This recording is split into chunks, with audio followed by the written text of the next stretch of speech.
ছোট লোকের বাচ্চা, তোর তো দেখছি অনেক সাহস বেড়েছে। একদিনেই তুই আমার বিছানায় বসে গেছিস। এই ছোট লোকের বাচ্চা, তোর সাহস হলো কি করে আমার বিছানায় বসার? নিজের বাপের জন্মের এরকম বিছানায় কখনো চোখে দেখেছিস? ফকিরের বাচ্চা ফকির, নেমে যা আমার বিছানা থেকে। আমার বিছানাটা নোংরা করে দিলি। দিশার কথাগুলো শুনে রাহুল বিছানা থেকে নেমে দাঁড়ায় আর দিশাকে উদ্দেশ্য করে বলে, আমাদের বিয়ে হয়ে গেছে, আর তাছাড়া আপনি এখন আমার বউ। আমরা তো স্বামী স্ত্রী, তাহলে এই বিছানায় বসলে কি হবে? বউ? My foot! তোর মতো চাকরের বউ হব আমি? কোন কারণে? মানে কি বলছেন কি আপনি? হ্যাঁ, ঠিকই বলেছি। তুই ভাবলি কি করে আমি তোকে স্বামী হিসেবে মেনে নিব? কি করে? তাহলে আমায় বিয়ে করলেন কেন? তোকে বিয়ে না করলে আমি আমার লক্ষ্যে পৌঁছাতে পারতাম না কখনো। আমরা বদলা নিতে পারতাম না কখনো। মানে? শোন, আর কয়েকদিন পর আমি তোকে ডিভোর্স দিয়ে দিব। আর কয়েক মাস পর আমি সাকিবের কাছে আমেরিকা চলে যাব। আপনি আমেরিকা চলে যাবেন এটা আঙ্কেলকে বললেই তো হতো। শুধু শুধু আমায় বিয়ে করলেন কেন? বাবাকে বললে বাবা কখনো রাজি হতো না, তাই প্ল্যান করে ওই ছেলের নামে দুর্নাম ছড়িয়ে তোর সাথে বিয়েটা করে নিলাম। আমার সাথে আপনি এমনটা কেন করলেন? আমার জীবনটাই কেনই বা ধ্বংস করে দিলেন? তোর মতো চাকরের আবার কিসের জীবন? তোর জীবনের চাবিকাঠি এখন থেকে আমার হাতে। মানে? এই দেখ, এই সাদা কাগজে তোর সাইন করা আছে। এখন আমি আমার ইচ্ছে খুশি মতো তোর নামে কিছু লিখে দেব, তারপর তোকে ফাঁসিয়ে দিব। সো আমি যা বলবো সেটাই করবি। বেশি বাড়াবাড়ি করলে তোকে জেলে যেতে হবে। শুন, তোকে একটা ভালো কথা বলছি, এই কয়েক মাস আমার কথা মতো চলাচল কর, তারপর তুই মুক্তি পেয়ে যাবি। এখন গিয়ে ব্যালকনিতে ঘুমিয়ে পড়। চলে যা চুপচাপ। কিন্তু বাইরে তো অনেক ঠান্ডা। জেলে যাবি না ঠান্ডা খাবি? রাহুল একবার দিশার দিকে আর একবার কাগজের দিকে তাকিয়ে একটা বালিশ ও একটা কাঁথা নিয়ে ব্যালকনিতে চলে যায়। কি ভাবছেন? কেন আমি কোনো প্রতিবাদ না করে চলে এলাম কেন? বলছি শুনুন। পুলিশ, ডাক্তার, উকিল সবাইকে আমি বিশ্বাস করব, কিন্তু দিশা ম্যাডামকে বিশ্বাস করা যায় না। এই মেয়ে যা বলে তাই করে। সোজা কথায় বলতে গেলে বদমেজাজি মেয়ে। এই ঠান্ডায় ঘুম আসবে না। তার চেয়ে চলুন আমার অতীত থেকে আপনাদের নিয়ে ঘুরিয়ে আসি। অতীত। আজ 1 বছর পূর্ণ হল রাহুল চৌধুরী বাড়ির কাজের। এই কজনের 1 বছরের বাড়ি কয়েকজনকে রাহুলের ভালো লেগেছে, আবার কয়েকজনকে ভালো লাগেনি। রাহুল খুব সকালে ঘুম থেকে উঠে কাজ করতে শুরু করে। রাহুল সবার জন্য নাস্তা রেডি করে টেবিলের উপর রেখে দিয়ে নিজের রুমে এসে ফ্রেশ হওয়ার জন্য বাথরুমে যাবে। তখনই রাহুলের কানে আসে চৌধুরী বাড়ির অহংকারী বদমেজাজি বড় মেয়ে দিশার। রাহুল বাথরুমে ঢুকে ফ্রেশ হয়ে এসে তাড়াতাড়ি করে দিশার রুমের সামনে যেয়ে পড়ল। ম্যাডাম, আসবো? আয়। রাহুল দিশার রুমে প্রবেশ করে একপাশে দাঁড়ায়। তখন দিশা ঈশা করে রাহুলকে তার পাশে ডাকে। রাহুল দিশার সামনে যেতেই দিশা ঠাস ঠাস করে থাপ্পড় বসিয়ে দিয়ে বলা শুরু করলো, এই হারামির বাচ্চা, তোর না বলছি আমি ডাকলে তাড়াতাড়ি আমার সামনে চলে আসবি? আসলে ম্যাডাম আমি... ঠাস ঠাস! আমার মুখের উপর কথা বলতে মানা করছি না তোকে? এই বাড়িতে এসছিস কয়দিন হলো, এর মাঝে নিজের মন মতো চলাফেরা শুরু করেছিস? যা তাড়াতাড়ি আমার জুতোগুলো পলিশ করে নিয়ে আয়। হ্যাঁ, যাচ্ছি। রাহুল গালে হাত দিয়ে দিশার রুম থেকে বের হয়ে যায় আর দিশা একটা ম্যাগাজিন নিয়ে পড়তে শুরু করে। কিছুক্ষণ পর রাহুল জুতোগুলো পালিশ করে নিয়ে আসে। রাহুল দিশার রুম থেকে বের হয়ে নিচে এসে অপেক্ষা করতে থাকে দিশার জন্য। কিছু সময় পর দিশা গাড়ির কাছে আসলে রাহুল দরজা খুলে দিল। দিশা গিয়ে গাড়িতে বসে আর রাহুল এসে গাড়ি চালানো শুরু করে। দিশাকে কলেজে নামিয়ে দিয়ে রাহুল বাসায় চলে আসলো। বাসায় এসে সকল কাজ করতে থাকে। রাহুল যখন কাজ করছিল তখন দিশার মা জাহানারা বেগম রাহুলের কাছে এসে বলতেন, রাহুল বাবা, এই লিস্টের বাজারগুলো নিয়ে আয়। রাতে দিশার বান্ধবীরা ডিনার করবে আমাদের এখানে। আচ্ছা আন্টি, নিয়ে আসছি আমি। শফিক ভাই এখন কেমন আছে? ভালোই, চাচার মেডিসিন চলছে। আচ্ছা বাবা, যা তাহলে তুই।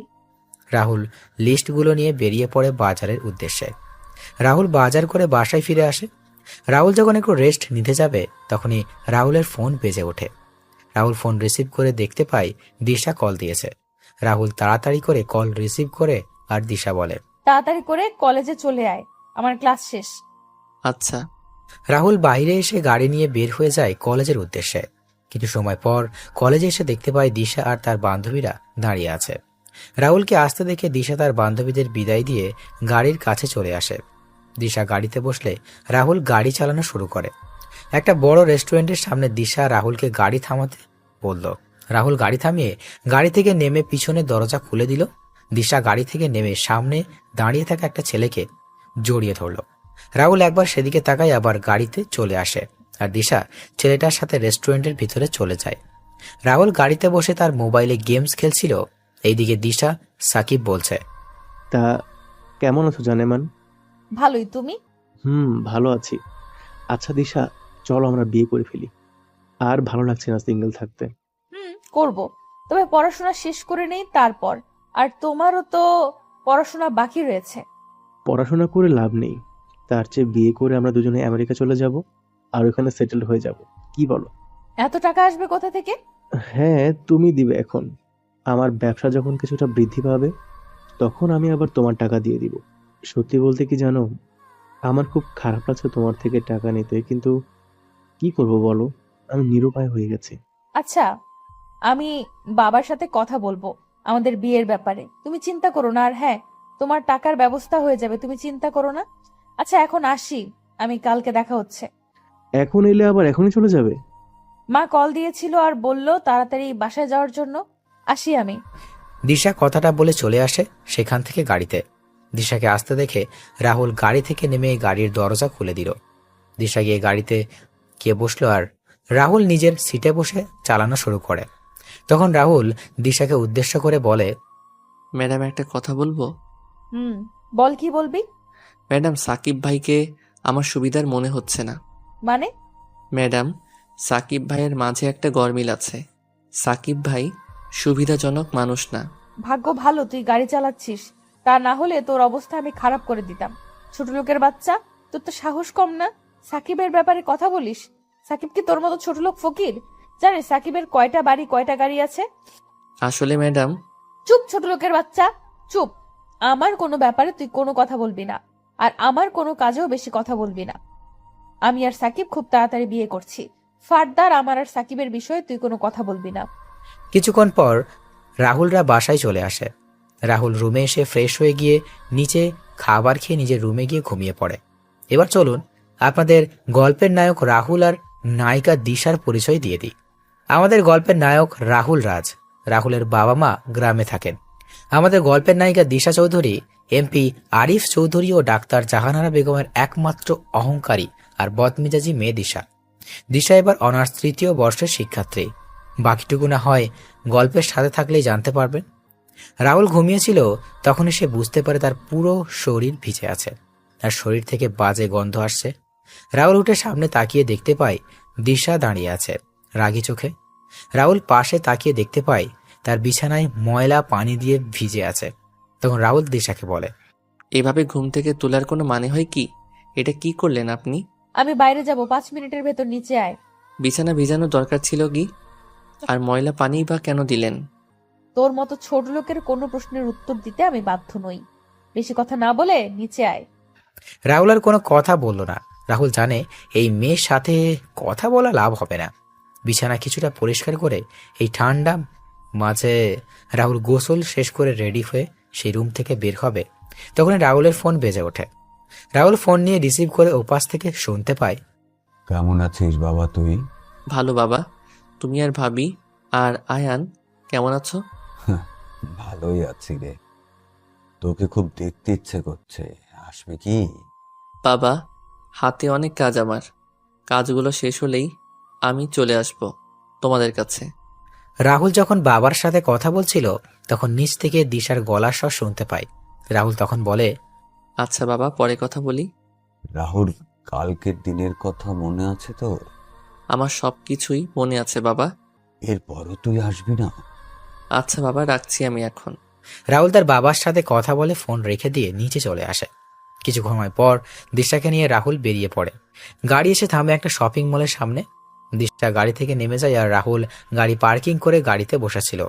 হুট করে রাহুল সামনে তাকিয়ে দেখতে পায় কয়েকজন লোক জটলা বেঁধে দাঁড়িয়ে আছে।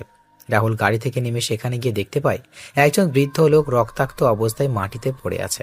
তখন লোকটিকে ধরে সবার উদ্দেশ্যে বলে, এই চাচার এমন অবস্থা হলো কি করে? একজন লোক মাটিতে পড়ে আছে আর আপনারা দাঁড়িয়ে দাঁড়িয়ে সেটা দেখছেন। কেউ কোনো কথা বলছে না। তখন রাহুল সিকিউরিটি গার্ডের সাহায্যে বৃদ্ধ লোকটিকে গাড়ির কাছে এনে তাড়াতাড়ি করে বৃদ্ধ লোকটা তার গাড়িতে তুলে দিয়ে গাড়ি ছোটালো হাসপাতালের দিকে। কিছু সময় পর হাসপাতালে পৌঁছে ডাক্তার বৃদ্ধ লোক দেখে তাড়াতাড়ি করে অপারেশন থিয়েটারে নিয়ে যায়। 40 মিনিট পর ডাক্তার অপারেশন থিয়েটার থেকে বের হয়ে রাহুলের সামনে এসে বলে, দেখুন, এই বৃদ্ধ চাচাকে অনেক বাজেভাবে আঘাত করা হয়েছে। একজন অমানুষ ছাড়া এমন কাজ করতে পারে না। চিন্তা নেই, উনি এখন বিপদমুক্ত। ডাক্তার, ওনার জ্ঞান কি ফিরেছে?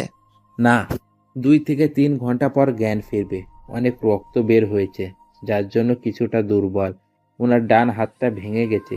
কয়েক মাস রেস্ট নিলে উনি সুস্থ হয়ে যাবেন। ওনাকে কেবিনে শিফট করা হয়েছে। জ্ঞান ফিরলেই দেখা করতে পারবেন। ধন্যবাদ ডাক্তার। ডাক্তার চলে যায়। আর রাহুল যখন বৃদ্ধ লোকের সাথে দেখা করতে যাবে তখনই রাহুলের ফোন বেজে ওঠে। রাহুল ফোন বের করে দেখতে পায় দিশা কল দিয়েছে। তাড়াতাড়ি করে ফোন রিসিভ করে শুনতে পায়, ওই চাকরের বাচ্চা চাকর, কই তুই? আমার গাড়ি নিয়ে কোথায় গিয়েছিস তুই? ম্যাডাম, আমি আসছি, আপনি 10 মিনিট অপেক্ষা করুন। 10 মিনিটের ভেতরে না এলে তোর খবর আছে কিন্তু। রাহুল ফোন রেখে গাড়ির কাছে এসে গাড়ি স্টার্ট দিয়ে শপিং মলের সামনে চলে যায়। রাহুল দেখতে পায় দিশা দাঁড়িয়ে আছে। দিশাকে দেখে মনে হচ্ছে অনেক রেগে আছে। দিশার সামনে গাড়ি থামিয়ে গাড়ি থেকে নেমে গাড়ির দরজা খুলে দিল। দিশা গাড়ির ভিতরে তাকিয়ে রাহুলের গায়ে ঠাস ঠাস করে থাপ্পড় বসিয়ে দিল। রাহুল বুঝতে পারছে না হঠাৎ করে দিশা কেন তাকে সবার সামনে এইভাবে থাপ্পড় মারছে। রাহুলের গালে হাত দিয়ে দিল, বলে, 10 মিনিটের আগেই তো আমি চলে এলাম, তাহলে মারলেন কেন? এই কুত্তার বাচ্চা, আমার গাড়ির সিটের রক্ত আসলো কি করে? কাকে আমার গাড়িতে খুন করেছিস বলতো? ম্যাডাম, কি বলছেন কি? আমি কেন শুধু শুধু খুন করতে যাব কাউকে? তাহলে আমার গাড়িতে রক্ত আসলো কি করে? আসলে ম্যাডাম, এই ফকিরের বাচ্চা, তুই কি আমার গাড়িকে পাবলিক গাড়ি পেয়েছিস? এই গাড়ির দাম জানিস তুই? তোর মতো 100 জন চাকরের জীবনের চেয়েও এই গাড়ির মূল্য অনেক বেশি। ম্যাডাম, কেউ বিপদে বা আঘাতপ্রাপ্ত হলে তাকে সাহায্য করা আমাদের সকলের দায়িত্ব। মানুষের জীবনের যে মূল্যবান আর কিছু নেই। চল বাসায়, আজকে তোর খবর আছে। দিশা কথাগুলো বলে গাড়ির সামনের সিটে বসে পড়ে। আর রাহুল মাথা নিচু করে গাড়িতে এসে চালানো শুরু করলো। কিছু সময় পর বাসায় এসে গেলে দিশা গাড়ি থেকে বাসার ভিতরে প্রবেশ করে আর রাহুল গাড়ি পার্কিং করে আসে। মা, বাবা, মা বাবা কোথায় তোমরা? নিচে আসো। মা, বাবা। কি হয়েছে? বাড়ি মাথায় তুলে নিচ্ছিস কেন? কিরে মা, এমন করে চিৎকার করছিস কেন? চিৎকার কি আর নিজের ইচ্ছায় করছি? ওই চাকরের বাচ্চা চাকর কি করেছে জানো তোমরা? কি করেছে রাহুল? আর তোমায় না বলেছি রাহুলকে চাকর বলবে না। বাড়ির চাকরকে চাকর বলবো না তো কি বলবো? দিশা, বাজে না বকে কি হয়েছে সেটা বলো। ওই চাকর আমার পুরো গাড়িতে রক্তের দাগ লেগে নিয়ে আসছে। আমার গাড়িটা নোংরা করে দিয়েছে ও। এটা তো ভালো কাজ করেছে রাহুল। আমি যদি রাহুলের জায়গায় থাকতাম তাহলে একই কাজ করতাম। কারণ মানুষ হলো সৃষ্টির সেরা জীব। মানুষের জীবনের মূল্যের চেয়ে আর কিছুর মূল্য এই পৃথিবীতে নেই। বাবা, তুমি বুঝতে পারছো না কেন বলো তো? ওই ফকিরের বাচ্চা আমার নতুন গাড়িটা নষ্ট করে দিয়েছে। আয় রাহুল, এইদিকে। হ্যাঁ আন্টি, বলুন। আচ্ছা, এই বৃদ্ধ লোক এখন কেমন আছেন? যতটুকু জানি ওনার জ্ঞান ফিরেনি এখনো। ওনাকে খুব বাজেভাবে আঘাত করা হয়েছে। কি বা কারা এমন কাজ করেছে কিছু জানতে পারলি তুই? হ্যাঁ রাহুল। না আঙ্কেল, জানতে পারিনি। আন্টি আঙ্কেল, আমি একটা ভুল করে ফেলেছি। আসলে আজকে আমি ম্যাডামের অনুমতি না নিয়ে ওই বৃদ্ধ চাচাকে ওনার গাড়ি করে হাসপাতালে নিয়ে যাই। আর তখন রক্তের দাগ লেগে যায় সিটে। তবে চিন্তা করবেন না, আমি গাড়ি ভালো করে পরিষ্কার করে দিব। আমি কি তোর মতো ফকির নাকি যে আমি ওই সিট ব্যবহার করব? বাবা, আমি ওই নিয়ে যাব না। এখন থেকে ওই গাড়ি তুমি নিবে আর তোমার গাড়ি আমি নিয়ে যাব। দিশা কথাগুলো বলে সেখান থেকে চলে যায়। আর রাহুল চুপচাপ দাঁড়িয়েছিল। তখন আরিফ চৌধুরী রাহুলের সামনে এসে রাহুলের কাঁধে হাত দিয়ে বললেন, তুই চিন্তা করিস না বাবা, আমি আর তোর আন্টি তোর সাথে আছি। আর এই 1 বছরে তোকে চিনেছি। তুই এমন কোনো কাজ করবি না যে কাজের দ্বারা কোনো সমস্যা হয়। যা রাহুল, রুমে যা তোর। দিশার চালচলন কেমন জানি রসাতলে চলে যাচ্ছে। এভাবে চলতে থাকলে দিশা খারাপ হতে বেশি দিন সময় লাগবে না। মেয়েটা দিন দিন খারাপ হয়ে যাচ্ছে।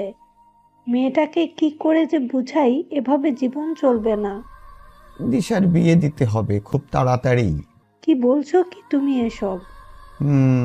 আমাদের আদরে আদরে দিশা বাদর হয়ে যাচ্ছে। এমন মেয়েদের ঠিক করার জন্য বিয়েই দিতে হবে। তোমার এই বজ্জাত মেয়েকে বিয়ে করবে কে? সেটা রাতে খাবার টেবিলেই না হয়। রাতের বেলা দিশা তার বান্ধবীদের সাথে রুমে বসে আড্ডা দিচ্ছিল, আর রাহুলও জাহানারা বেগম রান্নাঘরে কাজ করছে।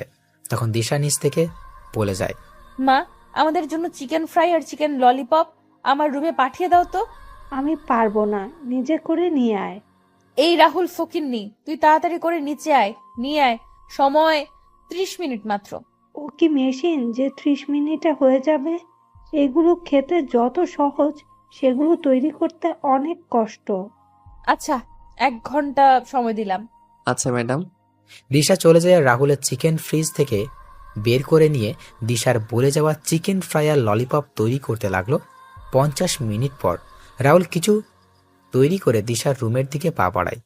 দিশা রুমের সামনে এসে কড়া নাড়ে, তখন দিশা বলে ভিতরে আসার জন্য। রাহুল ভিতরে গিয়ে খাবার ট্রেগুলো টেবিলে রেখে যেই চলে আসবে, তখনই দিশা বলে ওঠে, এই খাবারগুলো কি তোর মা আর বাবা আমাদের হাতে দিয়ে যাবে? মা বাবা দিবে কেন, আমি দিয়ে দিচ্ছি ম্যাডাম। রাহুল সবার হাতে খাবারের প্লেট দিয়ে রুম থেকে বের হয়ে যায়। নিচে এসে জাহানারা বেগমের সাথে রাহুল কাজে মন দিল। রাত 10টায় খাবার টেবিলে দিশা ও তার বান্ধবীরা বসে খাবার খাচ্ছে। তখন দিশার বান্ধবী মিথিলা বলে, আন্টি, আজকে চিকেন ফ্রাই আর ললিপপগুলো অনেক ভালো হয়েছে। সত্যি আপনার হাতে জাদু আছে বলতে হবে। হ্যাঁ, আসলে মিথিলা, ওইগুলো আমি তৈরি করিনি। তাহলে কে তৈরি করেছে? ওইগুলো রাহুল তৈরি করেছে। রাহুলের হাতে জাদু আছে বলতে হবে। কি, একজন ছেলে হয়ে এমন সুস্বাদু রান্না করতে পারে? এটা বলতে পারো গড গিফটেড রাহুলের। আমার বাসার কাজ আমার থেকে রাহুল বেশি করে। খাওয়া দাওয়া শেষ করে মিথিলা সবার থেকে বিদায় নিয়ে বাইরে চলে আসে। মিথিলা দিশাকে উদ্দেশ্য করে বলে, দিশা, সত্যি তোরা অনেক লাকি রে, এমন একজন মানুষ পেয়েছিস। লাকি না ছাই। সত্যি বলছি রে, ছেলেটা যেমন দেখতে তেমনই কাজেরও। ছেলেটাকে দেখে তো ক্রাশ খেয়ে গেলাম, সত্যি। আরে ও আমার বাসার চাকর, এটা তোর মাথায় ঢুকেনি? চাকর হলে কি হলো? এই রকম ছেলে পেলে তো আমি ছেলেটাকে বিয়ে করে বসে থাকতাম, আর বাসার সকল কাজ ওকে দিয়ে করাতাম, তবে চিন্তা নেই। কি বলছিস কি? তোর কি সব গেছে মিথিলা? সময় হলেই বুঝতে পারবি। আসি রে। মিথিলা চলে যায়। দিশা বাসায় এসে দেখতে পায় রাহুল আর তার বাবার কথা বলছে। তখন দিশা তার বাবার সামনে এসে বলে, বাবা, কি নিয়ে কথা বলছো তুমি ওই ফকিরের সাথে? দিশা, নিজের ব্যবহার ঠিক করো তুমি। কি কথা বলছো বললে না তো বাবা? কালকে তোমায় দেখতে আসছে, তারই কথা বলছি আমি। কি দেখতে আসছে মানে? তোমার বিয়ের কথাবার্তা চলছে। অনেকদিন নিজের মতো করে ঘোরাঘুরি তো করলে, এবার স্বামী সংসারের দিকে মনোযোগী হও। না, এটা হবে না। কেন হবে না? আর কত বাউন্ডুলের মতো ঘোরাঘুরি করবে তুমি? মা, বাবা, আমি একজনকে পছন্দ করি আর তাকেই বিয়ে করতে চাই। তুমি যাকে পছন্দ করো তার নাম হলো সাকিব খান। সে একজন মেয়েবাজ এবং জুয়ারি। সে তোমার থেকে মিথ্যে বলে অনেক টাকা নিয়েছে এবং সামনে আরো নেবে। বাবা, তুমি ওর নাম জানলে কি করে? তুমি একজন এমপির মেয়ে, এটা ভুলে যেও না কখনো দিশা। বাবা, আমি সাকিবকে ছাড়া কাউকে বিয়ে করব না। আমি যতদিন বেঁচে আছি ওই ছেলের সাথে তোমার বিয়ে হবে না। বাবা। দিশা, বাবা কি বলেছে শুনতে পাওনি? তুমি তো ভারী বেয়াদব হয়েছ। মা আর বাবার সাথে কেমন করে কথা বলতে হয় সেটা ভুলে গিয়েছো দেখছি। মা। কালকে থেকে তোমার বাইরে যাওয়া বন্ধ বলে দিলাম দিশা। বেশি বাড়াবাড়ি করলে কাজী ডেকে বিয়ে দিয়ে দেবো কিন্তু। খুব ভালো লাগে না। দিশা তার রুমে চলে যায়।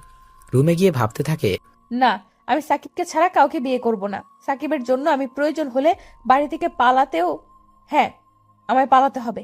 1 মিনিট, তার আগে সাকিবকে কল দেই। হ্যালো সাকিব, কই তুমি? আমি তো এখন এয়ারপোর্টে যাচ্ছি। এয়ারপোর্টে মানে? হ্যাঁ, কিছু কাজে আমি আমেরিকা যাচ্ছি। কেন, কি হয়েছে জানেমান? সাকিব, বাবা আমার বিয়ে ঠিক করেছে আর কালকে আমার ছেলেপক্ষ দেখতে আসছে। কি বলছো কি? হঠাৎ করে এমন সিদ্ধান্ত কেন? জানি না, তবে আমার মনে হয় রাহুল বাবাকে কিছু উল্টাপাল্টা বুঝিয়েছে। সাকিব, আমি তোমায় ছাড়া কাউকে বিয়ে করতে পারবো না। তুমি এয়ারপোর্টে থাকো, আমি আসছি। না না, এখন এসো না তুমি। কেন সাকিব, তুমি বুঝতে পারছো না কেন? তুমি কালকে ছেলে পক্ষের যদি আমায় পছন্দ হয়ে যায় তাহলে আমাদের কি হবে? কিচ্ছু হবে না। তুমি পারবে তো এই কাজটা করতে? তুমি কিন্তু পারবে, আমি জানি।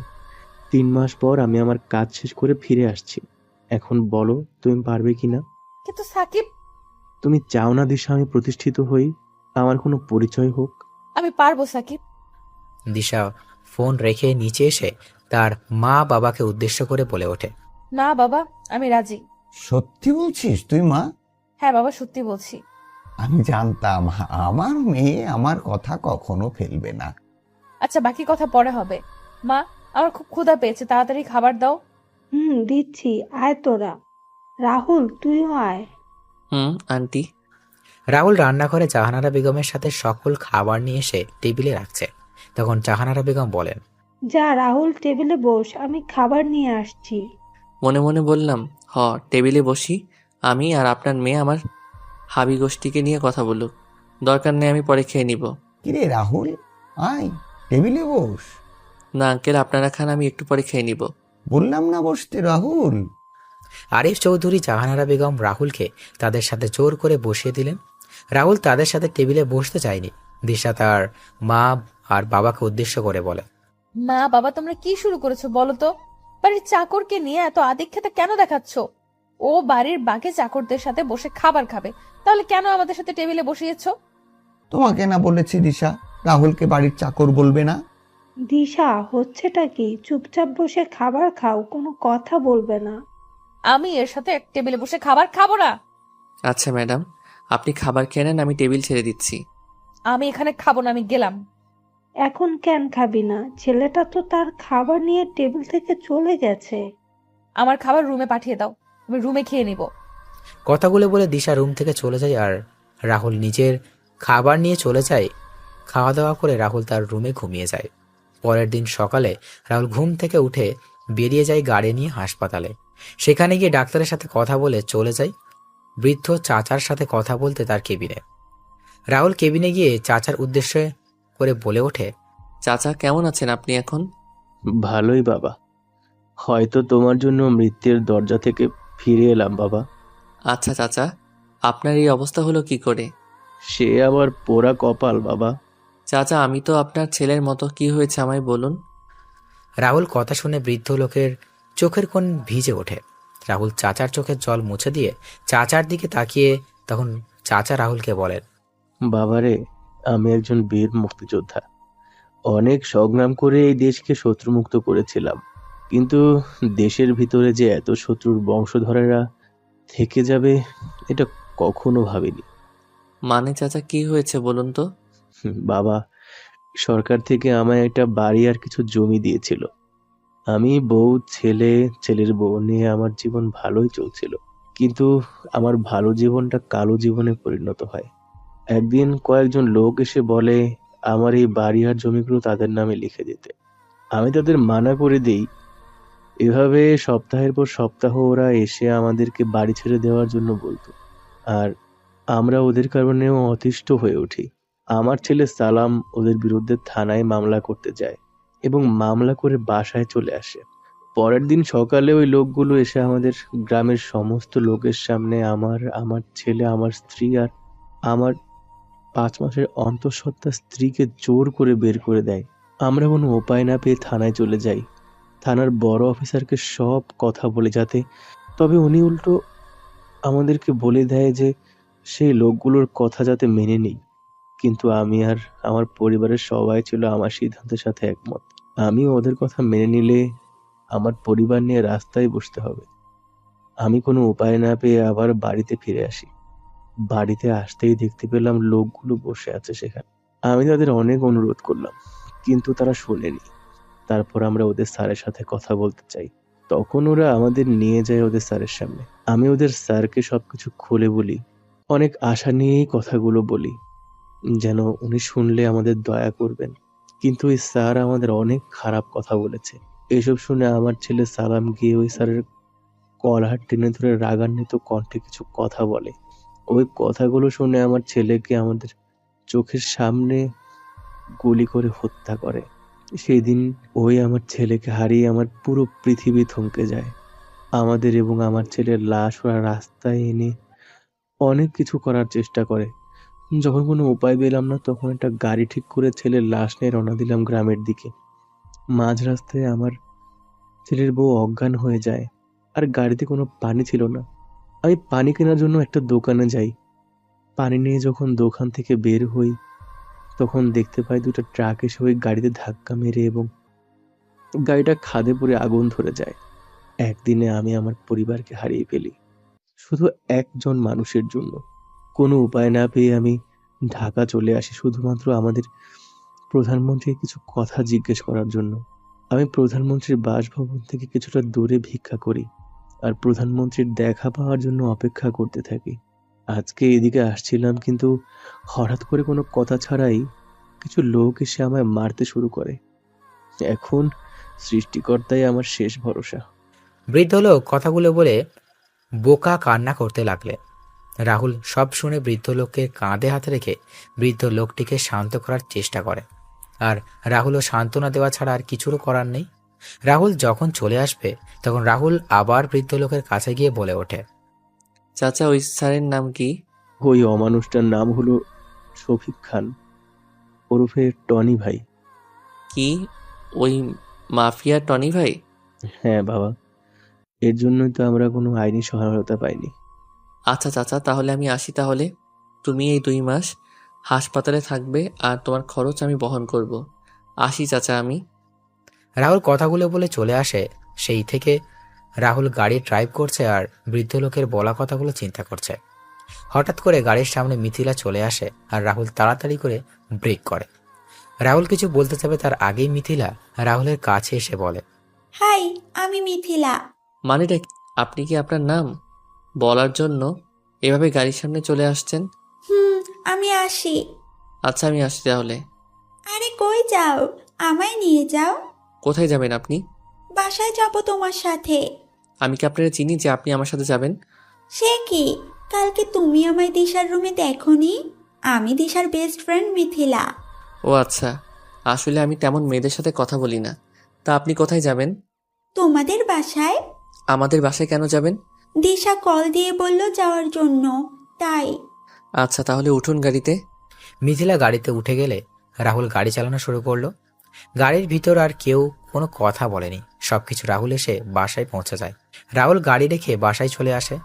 রাহুলকে আসতে দেখে আরিফ চৌধুরী রাহুলকে ডেকে বললেন, রাহুল, তুই বাজার থেকে এই লিস্টে লেখা জিনিসগুলো নিয়ে আয় বাবা, হ্যাঁ? আর ওই এইদিকে অনেক কাজ বাকি আছে কিন্তু। আচ্ছা, আমি নিয়ে আসছি আঙ্কেল। রাহুল লিস্ট নিয়ে বাজারে রওনা দিল। এইদিকে কেউ কাউকে কল দিয়ে বলছে, বস, শিকার পেয়ে গেছি এবং লক করে দিয়েছি, এখন কি করব? পিছনে। আর বুঝতে পেরেছিস তো? হ্যাঁ বলে ফোন কেটে দিল। এদিকে রাহুল বাজারে এসে লিস্টের সকল জিনিসগুলো নিয়ে নিল।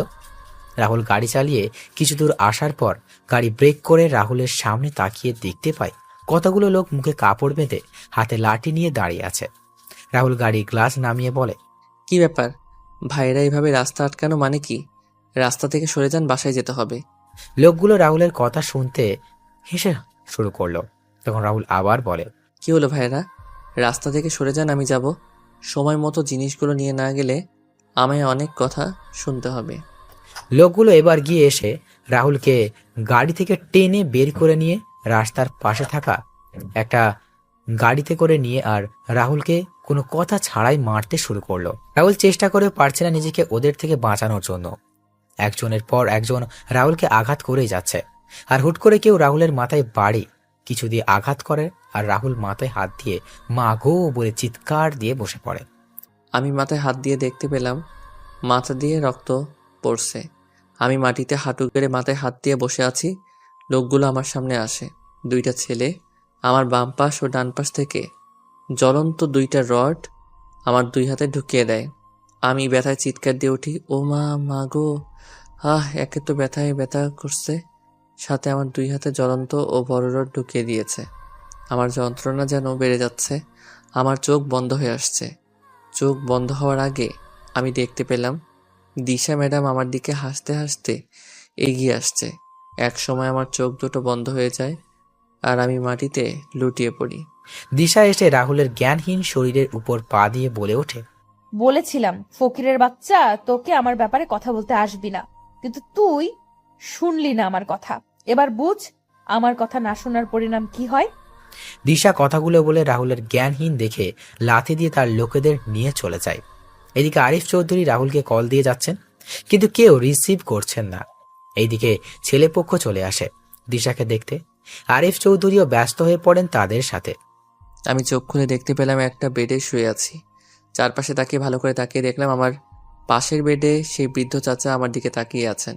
কি রে বাবা, এখন কেমন লাগছে তোর? ভালো লাগছে। মাথায় প্রচন্ড ব্যথা করছে, হাত নাড়াতে গিয়েও হাত নাড়াতে পারলাম না, হাতেও ব্যথা করছে প্রচুর। আশ্চর্যের বিষয় হলো আমি আমার শরীরে প্রচন্ড ব্যথা অনুভব করছি, যা কাউকে বলে বোঝাতে পারবো না। তোর এই অবস্থা কি করলো বাবা? আর একটু হলে তো তোর 2 হাত একেবারের জন্যই হারিয়ে ফেলতি, নিজের প্রাণটাও তো হারিয়ে ফেলতে পারতি। আচ্ছা চাচা, আমি এখানে আসলাম কি করে? জানি না, তবে সেটা ডাক্তার বলতে পারবে। রাহুল আর বৃদ্ধ চাচা যখন কথা বলছিল তখনই ডাক্তার কেবিনে প্রবেশ করে। ডাক্তার রাহুলের কাছে এসে রাহুলকে পরীক্ষা করে বলেন, তোমাকে প্রথমে দেখে তো খুব ভয় পেয়ে গিয়েছিলাম, তা এখন কেমন লাগছে তোমার? ভালোই ডাক্তার, তবে আমার শরীরের প্রচন্ড ব্যথা করছে। আচ্ছা, ও হ্যাঁ, এই নাও তোমার ফোন। আঙ্কেল নামে একটা নাম্বার থেকে কয়েকবার কল এসেছিল, তারপর আমি কল রিসিভ করে তোমার অবস্থা ওনাদের জানিয়ে দেই। হয়তো কিছু সময় পর ওনারা চলে আসবেন। ডাক্তার, আমি এখানে আসলাম কিভাবে? আমি যখন আমার বাসায় যাচ্ছিলাম তখন তোমার অচেতন ও রক্তাক্ত অবস্থায় রাস্তার পাশে পড়ে থাকতে দেখি, তারপর তোমার এখানে নিয়ে আসি। আচ্ছা, এই অবস্থা হলো কি করে তোমার? আসলে রাস্তায় আমি কয়েকজন ছিনতাইকারী হাতে পড়ি আর তাদের সাথে হাতাহাতির এক পর্যায়ে এমন হয়। তাই বলে তোমার হাতে জ্বলন্ত রড ঢুকিয়ে দেবে? এটা আমার বিশ্বাস হচ্ছে না। সাথে তোমার তো খুব বিষাক্ত বিষ দেওয়া হয়েছিল, যা মানবদেহে খুব তাড়াতাড়ি ছড়িয়ে পড়ে। তবে তোমার ভাগ্য ভালো যে তুমি এই যাত্রায় বেঁচে গিয়েছো। আচ্ছা, আমার ঠিক করে বলো তো কি হয়েছে তোমার সাথে? ডাক্তার, সত্যি তো বললাম, আপনাকে মিথ্যা বলে লাভ কি আমার? আপনি বলুন, কেউ কি ইচ্ছে করে নিজের এতটা ক্ষতি করবে? আর বিষের ব্যাপারটা তো আমার অজানা। কেবিনে তখন প্রবেশ করেন আরিফ চৌধুরী, জাহানারা বেগম, দিশা আর মিথিলা। আরিফ চৌধুরী ডাক্তারকে বলেন, ডাক্তার, এখন রাহুল কেমন আছে? স্যার, চিন্তার কোনো কারণ নেই। রাহুল এখন বিপদমুক্ত। তবে আর কিছুক্ষণ পর রাহুলের সাথে দেখা হলে রাহুলের হাত দুটো কেটে ফেলতে হতো। হয়তো রাহুল আমাদের মাঝ থেকে, বুঝতেই পারছেন তো। কি বলছেন কি ডাক্তার আপনি? হ্যাঁ ম্যাডাম, আমি ঠিক বলছি, কারণ ছেলেটার 2 হাতে কারা যেন জ্বলন্ত রড ঢুকিয়ে দিয়েছে। সাথে রাহুলকে কেউ অনেক বিষাক্ত বিষ দিয়ে মেরে ফেলতে চেয়েছিল। এই বিষ তো আমাদের বাংলাদেশ থেকে ব্যান্ড করা হয়েছে। তাহলে এটা আসলো কি করে? রাহুল কারা ছিল? তুই কি তাদের দেখেছিস? শুধু বল আমায়, তুই দেখ আমি কি ব্যবস্থা ওদের করি। আমি একবার দিশা ম্যাডামের দিকে তাকালাম, দেখলাম ম্যাডাম কিছুটা ভয় পেয়ে আছে। ম্যাডাম একবার আর চোখে আমার দিকে আর একবার আঙ্কেলের দিকে তাকাচ্ছে। কি রে রাহুল, তোর আঙ্কেল তোকে কি জিজ্ঞাসা করছে বলবি তো? আসলে আঙ্কেল আন্টি ওদের মুখে কাপড় বাঁধা ছিল, আমি ঠিক করে দেখতে পাইনি। আচ্ছা আচ্ছা, আমি দেখছি। হ্যাঁ ডাক্তার, আপনি রাহুলকে কোথায় পেয়েছিলেন? আমি রাহুলকে ওই বাইপাস রাস্তার পাশে অজ্ঞান অবস্থায় পেয়েছিলাম। আঙ্কেল বাদ দাও না, যা হওয়ার সেটা হয়ে গেছে তো। তুই বুঝতে পারছিস না? আর একটু হলেই তো তোর কত বড় ক্ষতি হয়েছে তো। দিশা রাহুলের কথা শুনে বেশ অবাক হয়ে যায়। দিশা মনে মনে বলছে, আমরা তো রাহুলকে মেরে ওই বাড়িতে ফেলে রেখেছিলাম, তাহলে বিষ দিল কে রাহুলকে? আর কে করতে চাইছে এমনটা? তাহলে কি কেউ আমাকে ফাঁসানোর চেষ্টা করছে? কে করবে এমনটা? ফুর ছাই। যাই হোক, রাহুল মরলেই তো আমার লাভ। ডাক্তার আর আরিফ চৌধুরী বাইরে চলে যান। মিথিলা একবার রাহুলের দিকে আর একবার দিশার দিকে তাকিয়ে রাহুলের পাশে গিয়ে কানে কানে বলে, তা ছিনতাইকারী কি শুধু ছেলে ছিল, না সাথে মেয়েও ছিল? মানে? বলেছি যে ছিনতাইকারী কি শুধু ছেলে ছিল, না সাথে মেয়েও ছিল? মেয়ে হতে যাবে কেন? ছেলেই তো ছিল। ও আচ্ছা, আমি আরো ভাবলাম। কি ভাবলেন? কিছু না। দিশা কিছুক্ষণ চলে যায় বাসায়। রাহুল জাহানারা বেগমকে উদ্দেশ্য করে বলে, আন্টি আজকে কি ছেলেপক্ষ এসেছিল ম্যাডামকে দেখতে? হ্যাঁ, এসেছিল। আর দিশাকে তাদের পছন্দ হয়েছে। 15 দিন পর দিশার বিয়ে ঠিক করা হয়েছে, কিন্তু এখন দেখছি বিয়ে পিছিয়ে দিতে হবে। কেন আন্টি, বিয়ে পিছিয়ে নেবেন কেন? তোর এই অবস্থা, তোর শরীর ঠিক হলেই দিশার বিয়ে হবে। তোর এই অবস্থায় বিয়ে হবে কি করে? তুই ছাড়া আমাদের সব দিক কে খেয়াল রাখবে বল? তোর আঙ্কেলের অবস্থা এখন বেশি ভালো না, সব দিক দেখাশোনা কে করবে? তুই রেস্ট নে, আমি আসছি, দেখি ডাক্তার কি বলে। জাহানারা বেগম কেবিন থেকে বের হয়ে যান। রাহুলও চোখ বন্ধ করে শুয়েছিল। তখনই মিথিলা রাহুলের পাশে বসে বলে, আচ্ছা, তুমি কেমন ছেলে মানুষ? হ্যাঁ, মানে? তুমি নিজেকে বাঁচাতে পারলে না? একা মানুষ কয়েকজনের সাথে লড়াই করবো বলুন তো? সেটা ঠিক। আচ্ছা, তোমার পরিবারে কে কে আছেন? বাবা, ভাবি আর ছোট একটা ভাতিজা এখানে আছেন। তারা গ্রামে থাকেন। তোমার মা আর ভাই? বেঁচে নেই। সরি। আচ্ছা, তোমার গার্লফ্রেন্ড আছে? হা হা হা। হাসছো যে? আমার মতো একজন চাকরের আবার গার্লফ্রেন্ড আসবে কোথা থেকে? মানুষের জুতার বাড়ি লাঠির বাড়ি খেয়ে আমার দিন যাচ্ছে, আর দরকার নেই এমন কিছুর। তাই বলে কি, এখনের ডিজিটাল যুগে ছেলেদেরও গার্লফ্রেন্ড থাকে অনেক। আর তোমার? রাহুল আর মিথিলা কথা বলছিল। তখনই দিশা কেবিনে আসে আর বলে ওঠে, ওর মতো ফকিন্নির গার্লফ্রেন্ড আসবে কোথা থেকে? কোনো মেয়ে বা ওর দিকে তাকাবে? ফকিন্নি কোথাকার। মিথিলা চল তো। দিশা, ওর সাথে এমন করছিস কেন? দেখছিস ছেলেটার অবস্থা কেমন, তারপরও বলছিস তুই? এরকম চাকর মারা গেলে আমার কিছুই না। ও আচ্ছা ম্যাডাম, আমি আপনার কি এমন ক্ষতি করেছি যার জন্য আমার সাথে এমন করছেন? তুই বাবাকে আমার আর সাকিবের ব্যাপারে বলেছিস, আর বাবা আমার বিয়ে ঠিক করেছে। এর মাসুল তো তোকে ভোগ করতেই হবে। আমিও তো তোকে দিশা বলেছি সাকিব ছেলেটা ভালো না, তারপরও তুই বুঝতে চাইছিস না। মিথিলা, তুইও দেখছি ওই ছোট লোকের সাথে তাল মেলাচ্ছিস। দিশা, একটা সময় আসবে রুহুলের প্রয়োজন তোর হবে, কিন্তু তখন তুই রুহুলকে খুঁজেও পাবি না। এমন কখনো হবে না। আর এমন কোনো পরিস্থিতি হলে আমি ওর কাছে যাব না। সবাই যখন কথা বলছিল তখন সবাই বাইরে শুনতে পায়। হঠাৎ করে বাইরে গোলাগুলির আওয়াজ শোনা যায়। মিথিলা আর দিশা জানালা দিয়ে দেখতে পায় কিছু লোক মিলে একজনকে রাস্তায় গুলি করছে। মিথিলা আর দিশা তাড়াতাড়ি করে জানালা লাগিয়ে দিল। আর রাহুল বলে, কি হলো? জানালা লাগিয়ে দিলেন কেন? বাইরে কারা যেন কাকে গুলি করে মেরে ফেলেছে। ও আচ্ছা।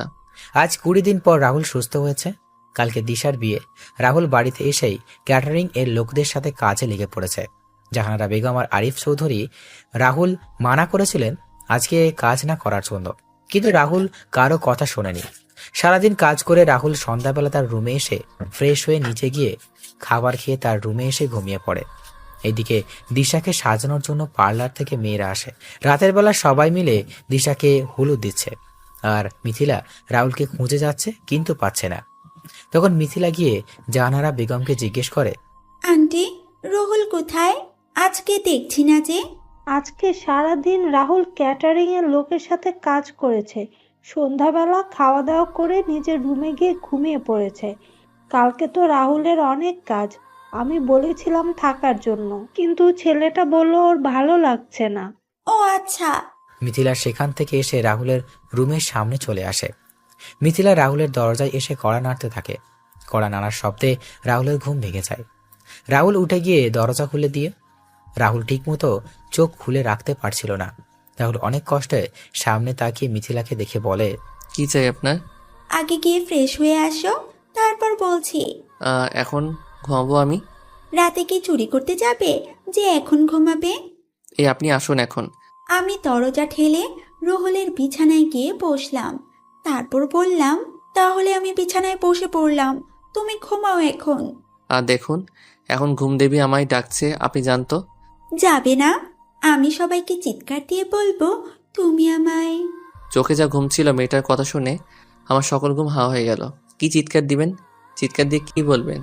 কি বলবো সেটা তো তুমি বুঝতেই পারছো। রুহুলকে চোখ টিপ মেরে বললাম, আপনাকে আমার সুবিধার মনে হচ্ছে না, আপনি জানতো। Aunty, uncle. এই চুপ চুপ প্লিজ, আমি যাচ্ছি। কি মেয়ে রে বাবা, একেবারে নির্লজ্জ। আমি শিওর এই মেয়ে লুচ্চি নাম্বার 1। কি হলো, ডাকবো নাকি যাবে? যাচ্ছি যাচ্ছি। রাহুল বিড়বিড় করতে করতে চলে যায় আর মিথিলা রাহুলের যাওয়ার দিকে তাকিয়ে হাসছে আর মনে মনে বলছে, মিস্টার রুহুল, তোমায় তো আমি ছাড়ছি না, তোমায় নিজের করে ছাড়বই আমি।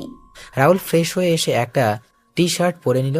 তখন মিথিলা রাহুলের সামনে এসে বলে, বাহ, তোমায় তো খুব সুন্দর লাগছে, ইচ্ছে করছে খেয়ে ফেলি। মানে আমি কি ফল না সবজি যে আমায় খেয়ে ফেলবেন? তুমি হলে আমার চকলেট বয়, গাল টেনে বললাম। বলুন এবার কি বলবেন। চলো আমার সাথে তুমি। কোথায় যাব আপনার সাথে? আন্টি আঙ্কেলের আমার প্রয়োজন হতে পারে, আমি যাব না। মিথিলা রাহুলের দিকে একবার রাগী চোখে তাকিয়ে রাহুলের ডান হাত জড়িয়ে ধরে রুম থেকে গায়ে হলুদের জায়গা নিয়ে আসে। এইদিকে দিশাকে সবাই হলুদ দিচ্ছে। তখন মিথিলা বলে ওঠে, এই সরো সরো তোমরা, আমি আর রুহুল দিশাকে হলুদ দিব। রুহুল চলো। রাহুল মিথিলার কথা শুনে থমকে যায় আর বাকি সবাই হাতে তালি দিচ্ছে। দিশা রাহুলের দিকে রাগী চোখে তাকিয়ে আছে। মনে হচ্ছে রাহুলকে দিশা কাঁচা কাঁচা খেয়ে ফেলবে। জাহানারা বেগম এসে মিথিলার কথার সাথে সহমত পোষণ করে বলে ওঠেন, হ্যাঁ হ্যাঁ, মিথিলা আর রাহুল গিয়ে দিশাকে হলুদ দিয়ে আয়। আমরা সবাই তো দিয়েই দিছি, যা তোরা। না আন্টি, মিথিলা ম্যাডাম গিয়ে ম্যাডামকে হলুদ দিয়ে আসুক, আমি বরং এখানেই আছি। আপনি যান মিথিলা ম্যাডাম। বলছি না আমার সাথে যাওয়ার জন্য, তাহলে এত কথা বলছো কেন? চলো চলো। হ্যাঁ রাহুল, তুই যা। রাহুল সবার কথা শুনে বাধ্য হয়ে দিশার পাশে গিয়ে বসে। মিথিলা দিশাকে হলুদ দিয়ে দিল আর রাহুলের দিকে হলুদের বাটি এগিয়ে দিল। রাহুল একবার দিশার দিকে আর একবার হলুদের বাটির দিকে তাকাচ্ছে। রাহুল বাটি থেকে একটু হলুদ নিয়ে কাঁপা কাঁপা হাতে দিশার গায়ে লাগিয়ে দিল আর সুযোগ বুঝে মিথিলা রাহুলের গায়ে হলুদ লাগিয়ে দিল। রাহুল তাড়াতাড়ি করে সেখান থেকে এসে তার রুমে চলে যায়। পরদিন দুপুরবেলা রাহুল সবকিছু দেখাশোনা করছিল আর দিশাকে সাজানো হচ্ছিল। হঠাৎ করেই রাহুল বাসার ভিতর থেকে অনেক চেঁচামেচির আওয়াজ শুনতে পায়। রাহুল তাড়াতাড়ি করে বাসার ভিতরে এসে দেখতে পায় সবাই মাথা নিচু করে বসে আছে আর আঙ্কেল কাউকে ফোনে হুমকি দিচ্ছে। রাহুল আন্টির দিকে তাকিয়ে দেখতে পায় আন্টিও কান্না করছে। রাহুল আন্টির কাছে গিয়ে বলে, আন্টি কি হয়েছে, তুমি কান্না করছো আর আঙ্কেল এইভাবে চিৎকার করছে? দিশার সাথে যে ছেলেটার বিয়ে ঠিক হয়েছে, সেই ছেলেটা নাকি আরেকটা বিয়েও আগে করেছিল। এখন কি হবে বুঝতে পারছি না। আমার মেয়েটার জীবনটা ধ্বংস হয়ে যাবে। আমার মেয়েটার গায়ে কলঙ্কের দাগ লেগে গেল বুঝি। রাহুল কি বলবে বুঝতে পারছে না। হঠাৎ করে আরিফ চৌধুরী কথা বলা অসহায় বুকে হাত দিয়ে বসে পড়লেন। রাহুল তখন আরিফ চৌধুরীকে গিয়ে ধরে আর বললেন, আঙ্কেল তুমি এত হাইপার হচ্ছ কেন? ম্যাডামের জন্য আমার ছেলে দেখা হবে, আবার ম্যাডামের বিয়ে হবে। তুমি বরং রেস্ট নাও এখন। এই আপনারা সবাই এখন আসুন, আঙ্কেল আর আন্টিকে একটু একা থাকতে দিন। না, সবাই কোথাও যাবে না, সবাই এখানে থাকবে, আমি আসছি। কিন্তু আঙ্কেল। আরিফ চৌধুরী কোনো কথা না বলে তার ফোন নিয়ে বাসার বাইরে চলে যান। বাসার ভিতর নীরবতা বিরাজ করছে। 20 মিনিট পর আরিফ চৌধুরী বাসায় এসে বলেন, আজকেই আমার মেয়ের বিয়ে হবে, সবাই একটু অপেক্ষা করুন। কি বলছো কি তুমি? এত তাড়াতাড়ি তুমি ছেলে পেলে কোথায়? ছেলে তো আমাদের সামনেই আছে, রাহুল। রাহুল? হ্যাঁ, আমি আমার মেয়েকে রাহুলের সাথেই বিয়ে দেব। কি? না না, এটা হয় না আঙ্কেল, আমি পারবো না। আমায় ক্ষমা করে দিবেন, আমি আপনার কথাটা রাখতে পারবো না। কেন পারবি না তুই? দেখ রাহুল, তোকে তো আমরা আমাদের ছেলের মতোই দেখে আসছি, তাহলে তুই কেন পারবি না? আন্টিয়া। রাহুল কিছু বলার আগেই রাহুলের ফোন বেজে ওঠে। রাহুল ফোন বের করে দেখতে পায় তার বাবার ফোন। রাহুল ফোন রিসিভ করে বলে ওঠে, হ্যাঁ বাবা বলো। রাহুল, তুমি বিয়েটা করে নাও। আমার আর তোমার ভাবির মেয়ে পছন্দ হয়েছে, আর 1 সপ্তাহ পর তুমি বাড়ি ফিরে আসবে। কিন্তু বাবা। বললাম না আমি, আমার কথার যেন আর কোনো নড়চড় না হয়। আর তুমি আমাদের গ্রামের নতুন বাড়িতে চলে আসবে, আমরা সেখানেই আছি। রাহুলের বাবা কথাগুলো বলে ফোন রেখে দিলেন আর রাহুল হ্যাবলার মতো তাকিয়ে দাঁড়িয়ে আছে। তোর আরিফ চৌধুরী রাহুলের কাছে এসে বলে, রাহুল বাবা, তুই পারিস এরকম বিপদ থেকে আমায় বাঁচাতে? প্রয়োজন হলে আমি তোর পায়েও ধরতে পারি, তবু বাবা তুই রাজি হয়ে যা। আঙ্কেল কি বলছো কি? কিন্তু ম্যাডাম। দিশা আমাদের কথার অবাধ্য হবে না, এখন তুই বল বাবা। কি আর করবো, নিজের অমতের বিরুদ্ধে মত দিতে হলো আমায়। আমি রাজি। তারপর রাহুলকে বরের বেশে সাজিয়ে এনে বিয়ে শুরু করা হয়। রাহুলের বিয়ের দিকে কোনো মনোযোগ ছিল না। রাহুল ভাবছে অন্য কিছু। ভালোভাবে বিয়ের সকল কাজ সম্পন্ন হয়। রাহুল মিথিলাকে আজকে কোথাও বিয়ের সময় দেখতে পায়নি। রাতের বেলা রাহুল দিশার সামনে বসেছিল, তখনই দিশা রুমে আসে, আর বাকিটুকু তো আপনারা জানেন। বর্তমান আপনাদের সাথে কথা বলতে বলতে রাত প্রায় পেরিয়ে গেছে, এখন ঘুমিয়ে পড়ি, সকালে কথা হবে। পরের দিন সকালে রাহুল ঘুম থেকে উঠে সকালের নাস্তার জন্য তৈরি করার জন্য রান্নাঘরে চলে যায়। রাহুল নাস্তা রেডি করে তার আগের রুমে গিয়ে ফ্রেশ হয়ে জামা কাপড় পরে নেয়। রাহুল যখন রুম থেকে বের হতে যাবে তখনই রাহুলের ফোন বেজে ওঠে। রাহুল ফোন রিসিভ করে কিছু কথা শুনতে পায়। তখন রাহুল বলে, আচ্ছা আমি আসছি। রাহুল কোনো কথা না বলে বাসা থেকে গাড়ি নিয়ে বেরিয়ে পড়ে। এইদিকে জাহানারা বেগম ঘুম থেকে উঠে দেখতে পান নাস্তার টেবিল আগে থেকেই সাজানো। নাস্তা দেখে জাহানারা বেগম বুঝতে পারেন এটা রাহুলের কাজ। জাহানারা বেগম রাহুলকে পুরো বাসা খুঁজেও পেলেন না। জাহানারা বেগম তখন দেখতে পেলেন সদর দরজা খোলা। সিকিউরিটি গার্ডের থেকে জানতে পারেন রাহুল তাড়াহুড়ো করে বাসা থেকে একটি ব্যাগ নিয়ে বের হয়ে গেছে। জাহানারা বেগম এবং কিছু একটা চিন্তা করে দিশা রুমের দিকে এগিয়ে গিয়ে দেখতে পান দিশা রুমের দরজা খোলা আর দিশা ঘুমোচ্ছে। দিশা রুমে গিয়ে ঢুকতেই দেখতে পেলেন সোফায় বালিশ আর কথা পড়ে আছে। এবার জাহানারা বেগম দিশার কাছে গিয়ে দিশাকে ডাকতে থাকেন। তখন দিশা ঘুমন্ত কণ্ঠে বলে ওঠে, কি হয়েছে মা, এত সকাল সকাল ডাকছো কেন? রাহুল কোথায়? আর বালিশ কাঁথা সোফায় কেন? কি রে মা, কি হয়েছে তোর? দিশা মা, শান্ত হ। তুই বল আমাদের কি হয়েছে। দিশা কোনো কথা বলছে না, শুধু কান্না করে যাচ্ছে। দিশা একসময় চিৎকার দিয়ে নিচের চুল টেনে ধরে বসে পড়ে। দিশা তখন তার মা আর বাবার উদ্দেশ্য করে বলে, রাহুল কোথায়? রাহুল তো মিথিলার সাথে খুব সকালে বের হয়ে গেছে। মিথিলার সাথে বের হয়েছে মানে? হ্যাঁ, মিথিলার সাথে বের হয়ে গেছে। আচ্ছা রাহুল বাসায় আসুক, তারপর না হয় সব জানতে পারবো। এখন তোমরা আমার রুম থেকে বের হও, যাও, আমি একা থাকবো। জাহানারা বেগম আর আরিফ চৌধুরী বের হয়ে যান দিশার রুম থেকে। এইদিকে রাহুল নাস্তা এনে মিথিলা আর মিথিলার মাকে খেতে বলে, কিন্তু তারা খাবে না। রাহুলের জোরাজোরির কাছে হার মেনে নাস্তা খেতে হলো দুইজনকে। সারাদিন কেটে যায় এইভাবে। সন্ধ্যাবেলা মিথিলার বাবা মা আর মিথিলাকে তাদের বাড়িতে পৌঁছে দিয়ে রাহুল বাসায় চলে আসে। বাসায় এসে রাহুল যখন রুমে যাবে তখন আরিফ চৌধুরী রাহুলের সামনে এসে রাহুলের গায়ে ঠাস ঠাস করে থাপ্পড় বসিয়ে দিয়ে বলে ওঠেন, রাহুল, তোকে তো আমি নিজের ছেলের মতোই মনে করতাম, তাহলে তুই আমার মেয়ের জীবন নিয়ে এভাবে ছিনিমিনি খেললে কি করে? তোকে সবার থেকে আলাদা মনে করেছিলাম, কিন্তু তুইও বাকি ছেলেদের মতো বের হলি। ছোট আব্বু, কি বলছো এসব তুমি? আমি কিছু বুঝতে পারছি না। রাহুল, তুমি আমাদের বিশ্বাসের প্রতিদান এভাবে দিবে আমরা কখনো ভাবতে পারিনি। ছোট আব্বু, ছোট আম্মু, কি বলছো তোমরা? কথাগুলো বলে আমি ম্যাডামের দিকে তাকালাম। দেখলাম ম্যাডামের চোখগুলো ফুলে আছে। আমি ম্যাডামের সামনে যেতেই ম্যাডাম আমার গালে তার পায়ের জুতো খুলে মারতে লাগলো আর বলতে লাগলো, আমি বাবাকে বলেছিলাম তোর মতো ছোট লোকের সাথে আমায় বিয়ে না দিতে, কিন্তু বাবা আমার কোনো কথাই শোনেনি। আসলে তোর মতো ছোট লোকের কোনো যোগ্যতা নেই আমার স্বামী হওয়ার।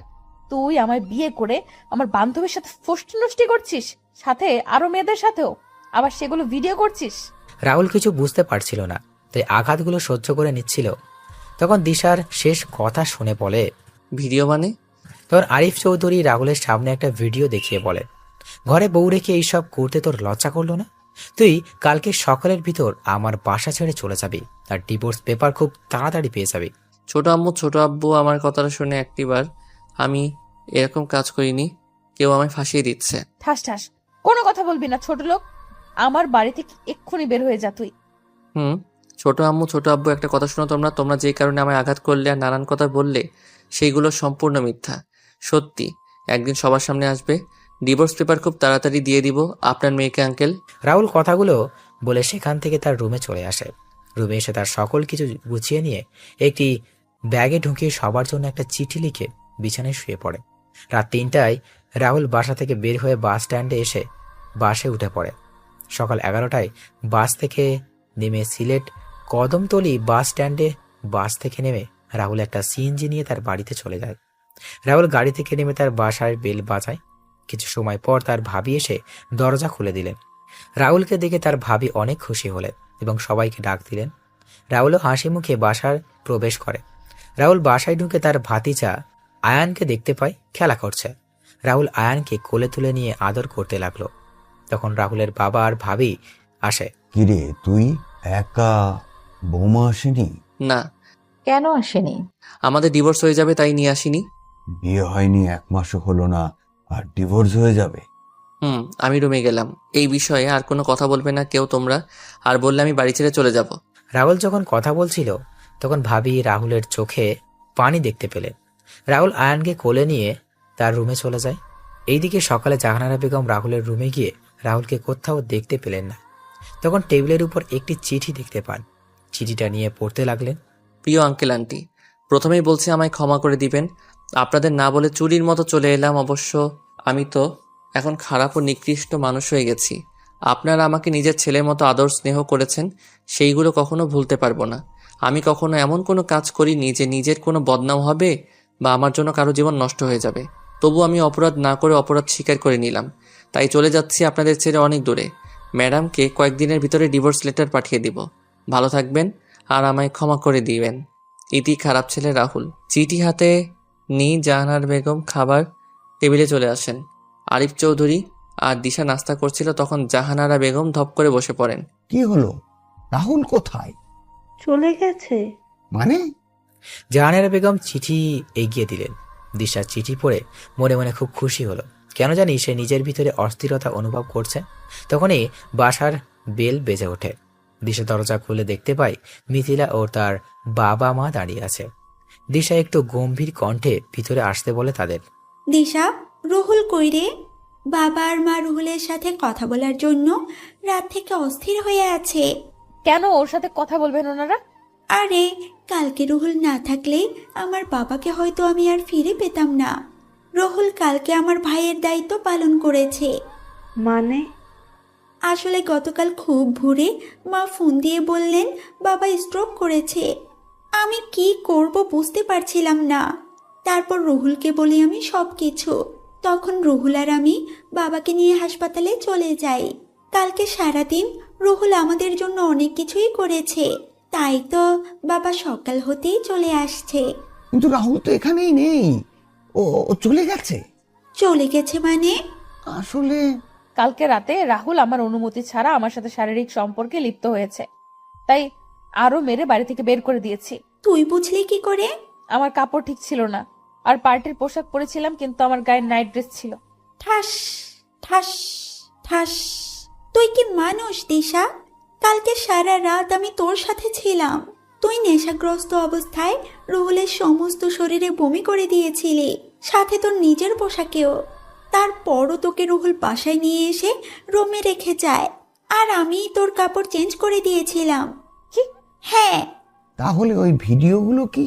ভিডিওগুলো জানি না, তবে আমি জানি আমার ভাই এমন কোনো কাজ করবে না। তোমার ভাই মানে? হ্যাঁ, রুহুল হলো আমার মামাতো ভাই। দিশাকে আজ থেকে 3 বছর আগে আমার বার্থডে পার্টিতে দেখে রুহুলের ভালো লেগেছিল, আর তখন ভাইয়া আমায় বলেছিল। তারপর ভাইয়া ছদ্মবেশে আপনাদের এখানে কাজে আসে। ভাইয়া তোকে চিঠি লিখতো প্রতিদিন, আর সেই চিঠিগুলো আমি তোকে নিয়ে দিতাম। ভাইয়া তোকে সরাসরি বলতে চায়নি সে তোকে ভালোবাসে, কারণ তুই যদি মানা করে দিতি। তাই ভাইয়া চেয়েছিল তোর মনে নিজের জন্য জায়গা করে নিয়ে তোর সামনে আসবে। কিন্তু একদিন সাকিব সামনে চলে আসে আর বলে সে চিঠিগুলো দিয়েছে, আর তুইও সাকিবকে হ্যাঁ বলে দিয়েছিস। ভাইয়া তোকে এতই ভালোবাসতো যে তোর শত অপমান সহ্য করে এই বাড়িতে 2 বছর কাটিয়ে দিল। তবে ভালো করেছিস তুই ভাইয়াকে এইরকম একটা অপবাদ দিয়ে তাড়িয়ে দিয়ে। তুই মিথ্যা বলছিস তাই না মিথিলা, নিজের ভাইকে বাঁচানোর জন্য?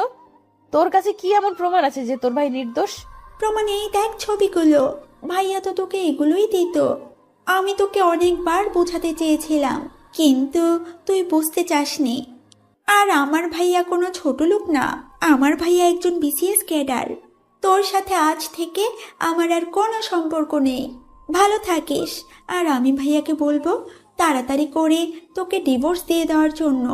তোর থেকে অনেক ভালো মেয়ে দেখে আমার ভাইয়ার বিয়ে দিব। বাবা মা চলো, এখানে আর 1 মিনিটও না। মিথিলা! চুপ miss Disha, enough is enough. তুই আমার ভাইয়াকে মেরে ফেলতে চেয়েছিলি দিশা? তুই এতটা অহংকারী হয়ে গিয়েছিলি যার জন্য গুন্ডা পাঠিয়ে আমার ভাইয়াকে মারলি, আমার ভাইয়ার 2 হাতে জ্বলন্ত রড ঢুকিয়ে দিলি। সাথে বিষাক্ত বিষও দিয়েছিলি। জানিস, এত কিছুর পরও ভাইয়া কাউকে কিছু বলেনি, কারণ ভাইয়া তোকে ভালোবাসে দিশা। আর তুই কি করলি? বাহ দিশা বাহ। দিশা গুন্ডা দিয়ে মেরেছিল মানে? দিশা যখন জানতে পারল রহুল সাকিবের কথা আপনাকে বলেছে, সেটা শুনেই দিশা এমন একটা কাজ করে। তুই চিন্তা করতে পারছিস আমার ভাইয়া তোকে কতটা ভালোবাসে, যে নিজের জীবনের কথা চিন্তা না করে প্রিয় মানুষটার এমন ঘৃণিত কাজের কথা কাউকে বলেনি, আমাকেও বলতে চায়নি। কিন্তু আমি ভাইয়ার থেকে তার ভালোবাসার কসম দিয়ে কথাটা জানতে পেরেছি। মিথিলা কথাগুলো বলে সেখান থেকে চলে যায়। আরিফ চৌধুরী আর জাহানারা বেগম নিশ্চুপ হয়ে বসে আছেন। তারা রাহুলের সাথে কালকে যে ব্যবহারটা করেছেন, এরপর তারা আর কিছু বলবে কি করে? দিশা মিথিলার মুখে সব শুনে নিস্তব্ধ হয়ে যায়। দিশা তার রুমে চলে যায়। দিশা রুমে গিয়ে কি করবে বুঝতে পারছে না। দিশা রুমে গিয়ে চিঠিগুলো বের করে জ্বালিয়ে দিল। দিশার যেন কান্নার বেগ বাড়তে লাগলো। এদিকে রাহুল নিচে এসে খাওয়া দাওয়া করে আয়ানকে নিয়ে ছাদে চলে যায়। কিছুক্ষণ ভাবি এসে রাহুলের পাশে দাঁড়ান। তখন রাহুল বলে, ভাবি কিছু বলবে? তোর কি হয়েছে আমায় বল। তুই গেলি হাসি মুখে আর ফিরলি কালো মুখে। ভাবি, সবকিছু বললাম ভাবিকে। এখন কি করবি? ডিভোর্স হয়ে যাবে। রাহুলের ফোন বেজে ওঠে। রাহুল ফোন নিয়ে কিছুটা দূরে চলে যায়। কিছু সময় পর কথা বলে রাহুল তার ভাবির কাছে চলে আসে। তখন ভাবি বলেন, কে কল দিয়েছিল আর কোথায় যাবি? পুরনো কিছু আগাছা পরিষ্কার করতে। আগাছা পরিষ্কার করার সময় হয়ে গেছে। রাহুল তুই কিন্তু। ভাবি, তুমি তো সব জানোই, তাহলে আর কিছু বলবে না প্লিজ। কবে যাবি তুই? আজকে রাতেই যাব। আচ্ছা। রাতের বেলা রাহুল তার ভাবিকে বলে বেরিয়ে পড়ে তার কাছে। রাহুল পুরাতন জঙ্গলের ভিতরে বাড়িতে প্রবেশ করে তার গুপ্ত জায়গায় চলে যায়। সেখানে গিয়ে রাহুল সবার সাথে কথা বলে সবাইকে নিয়ে কিছু সময় পর রেডি হওয়ার জন্য বলে তার নিজের রুমে চলে যায়। রুমে গিয়ে ভাই আর মেয়ের ছবির দিকে তাকায় আর মা আর ভাইয়ের সাথে কাটানোর সময়গুলো মনে করে রাহুলের চোখ ভিজে ওঠে। রাহুল চোখের জল মুছে বলে ওঠে, মা, ভাইয়া, তোমাদের খুনিদের আমি খোঁজ পেয়ে গেছি এবং খুব তাড়াতাড়ি শেষ করে দিব। আজকে একজনের জীবনের শেষ দিন হতে চলেছে। আমায় তোমরা আশীর্বাদ করো শুধু। রাহুল তার টিমের সবাইকে নিয়ে বেরিয়ে পড়ে একটা ফ্যাক্টরির উদ্দেশ্যে। ফ্যাক্টরিতে পৌঁছে কোনো কথা ছাড়াই গুলি করতে লাগে। মুহূর্তের মধ্যেই ফ্যাক্টরি পরিণত হয় শ্মশানে। রাহুল ফ্যাক্টরি থেকে কিছু কাগজ নিয়ে বের হয়ে যায় এবং বোমার ফ্যাক্টরি উড়িয়ে দিল। রাহুল সবাইকে চলে যেতে বলে। রাহুল চলে যায় তার বাড়িতে। রাহুল বাড়িতে গিয়ে ফ্রেশ হয়ে এসে ঘুমিয়ে পড়ে। পরদিন সকালে নিউজে বলছে কয়েকদিন আগের সর্দারের পোস্টারে তাহলে সত্যি হলো। সর্দার তার আগমনের চিহ্ন দিয়ে দিয়েছে। কালকে রাতে একটা পরিত্যক্ত ফ্যাক্টরিতে তৈরি হওয়া বিষাক্ত কেমিক্যালের মেশিন ও সকল লোকেদের হত্যা করা হয়েছে। সর্দারের next target mafia king Tony ভাই। পরের দিন সকালে রাহুলের ঘুম থেকে উঠে নাস্তা করে বের হয় গ্রামের দিকে। রাহুল তার বাজারে চলে যায়। সেখানে গিয়ে দেখতে পায় তার সব বন্ধুরা বসে আড্ডা দিচ্ছে। রাহুলও তাদের সাথে আড্ডায় যোগ দিল। এদিকে দিশা সকালে ঘুম থেকে উঠে নাস্তা করে বের হয়ে যায় কলেজের উদ্দেশ্যে। কলেজে গিয়ে সবার সাথে আড্ডা দিয়ে বসে সবাই কথা বলছে, হাসাহাসি করছে। কিন্তু দিশা কেন জানি হাসতে ভুলে গিয়েছে। তার মনে হচ্ছে তার কাছ থেকে কিছু একটা হারিয়ে যাচ্ছে। সব মিলিয়ে দিশা সবকিছু বিরক্ত লাগছে। দিশা কোনো কথা না বলে বাসায় চলে আসে। বাসায় এসে নিজের রুমে গিয়ে বসে পড়ে। দিশা কি করবে বুঝতে পারছে না। এইভাবে কেটে যায় 10 দিন। এই 10 দিনে দিশা বুঝতে পেরেছে রাহুল তার সাথে মিশে গেছে। দিশা রাহুলকে ছাড়া থাকতে পারবে না। দিশা প্রতি মুহূর্তে রাহুলকে মিস করছে। দিশা বুঝতে পারছে না কি করবে। আমার এমন কেন হচ্ছে? আমি তো রাহুলকে সহ্য করতে পারি না, তাহলে কেন রাহুলের কথা আমার বারবার মনে হচ্ছে? আচ্ছা, তাহলে আমি কি রাহুলকে ভালোবেসে ফেললাম? হ্যাঁ, হয়তো আমি রাহুলকে ভালোবেসে ফেলেছি। দিশা ফ্রেশ হয়ে বাসা থেকে বের হতে যাবে, তখনই আরিফ চৌধুরী বললেন, কোথায় যাচ্ছ তুমি? বাবা, মিথিলার কাছে যাচ্ছি। কেন? বাবা, আমায় রাহুলের কাছে যেতে হবে। আমার এমন কাজের জন্য ক্ষমা চাইতে হবে। কেন, ছেলেটাকে আবার মারবি? না মা, নিজের কাজের জন্য ক্ষমা চাইবো। কিন্তু রাহুল তো ডিভোর্সের কাগজ পাঠিয়ে দিয়েছে। এই যে কাগজ। দিশা কাগজটা ভালো করে একবার দেখে কাগজটা ছিঁড়ে ফেলে দেয় আর বলে, আমি এই ডিভোর্স মানি না, আমি গেলাম। দিশা মিথিলার উদ্দেশ্যে বেরিয়ে পড়ে। দিশা মিথিলার বাসার সামনে এসে বেল বাজায়। কিছুক্ষণ পর মিথিলা এসে দরজা খুলে দিল। দিশা মিথিলার হাত ধরে বলে ওঠে, দোস্ত, তুই আমায় ক্ষমা করে দে। তুই আমায় রাহুলের কাছে নিয়ে চল প্লিজ। কেন, আর কিছু বাকি আছে যা তুই আমার ভাইয়ের সাথে করিসনি? না এখন প্রাণে মেরে ফেলবি? তো তুই এত নিষ্ঠুর হোস না, আমি তোর পায়ে পড়ি, প্লিজ তুই আমায় নিয়ে চল। আমি এই কয়দিনে বুঝতে পেরেছি রাহুল আমায় কতটা জুড়ে আছে। আমি পারবো না আমার ভাইকে আর কষ্ট পেতে দেখতে। এখন গিয়ে বন্ধুত্ব করবি, তারপর আবার আঘাত করবি। তার চেয়ে ভালো হবে তুই সরে দাঁড়া আমার ভাইয়ের জীবন থেকে। একটা ছেলে কতটা ভালোবাসলে নিজের আলিশান বাড়ি ছেড়ে তোদের বাসায় চাকরের কাজ করে। তোর ভালোবাসা লাগবে না আমার ভাইয়ের, যা তুই এখন। কি বলবো আমি বুঝতেই পারছি না। আমি পাথরের ন্যায় শক্ত হয়ে গেলাম। মিথিলা যখন আমার সামনে থেকে চলে যাবে তখন আমি মিথিলার পা জড়িয়ে ধরে কান্না করে বললাম, আমায় একটু দয়া কর তুই, আমি আমার ভুল বুঝতে পারছি, আমায় একটিবার ক্ষমা করে দে তুই, প্লিজ মিথিলা প্লিজ। মিথিলার বাবা মা এসে বলেন দিশাকে যেন রাহুলের কাছে নিয়ে যায়। মিথিলা দিশাকে তার পা থেকে তুলে বলে, এবারে কিন্তু তোর শেষ সুযোগ। এরপর আমার ভাইয়ের সাথে খারাপ ব্যবহার করলে তোর খবর আছে কিন্তু। তবে আমি জানি না ভাইয়া তোকে ক্ষমা করে দিবে কিনা। আজকে মামা কল দিয়েছিল, আজকে ভাইয়াকে দেখতে মেয়ে পক্ষ আসবে। হ্যাঁ কথা দিলাম, এমন কাজ আর কখনো করব না, কখনোই হব না আমি বেঁচে থাকতে। তাহলে চল। কালকে আমরা সবাই যাব, তুইও কালকে আঙ্কেল আন্টিকে নিয়ে আমাদের বাসায় চলে আসিস। আচ্ছা। দিশা খুশি মনে বাসায় চলে আসে, কিন্তু মিথিলার শেষের কথা শুনে তার কেমন জানি ভয় হতে লাগলো। এদিকে রাহুল বাসায় এসে খাওয়া দাওয়া শেষ করে রুমে চলে আসে। রাহুল তার ল্যাপটপে বসে কাজ করছিল, তখন রাহুলের ফোন বেজে ওঠে। রাহুল ফোন হাতে নিয়ে দেখতে পায় আননোন নাম্বার। রাহুল ল্যাপটপের সাথে ফোন কানেক্ট করে দেখতে পায় টনিফাই নামে সেভ করা। রাহুল ফোন রিসিভ করে বলে, জেনে গেছিস তাহলে তোর ভাই আমার হাতে? দেখ, তুই কিন্তু কাজটা ঠিক করছিস না। তুই এবং তোর ভাই মিলে আমার মা আর ভাইকে মেরেছিস, তখন মনে ছিল না? এবার দেখবি ভাই হারানোর ব্যথা কেমন হয়।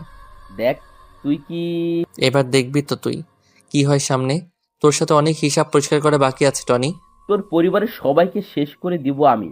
আচ্ছা কর, কালকে তোকে দেওয়ার জন্য একটা পার্সেল রেডি করে রেখেছি। পার্সেল ডেলিভারির টাইম রাত 12টা থেকে 30 মিনিট। রাহুল ফোনটা কেটে দিয়ে আবার কাজে ব্যস্ত হয়ে যায়। আর টনিফাই কল দিল তার লোককে। হ্যাঁ ভাই বলেন।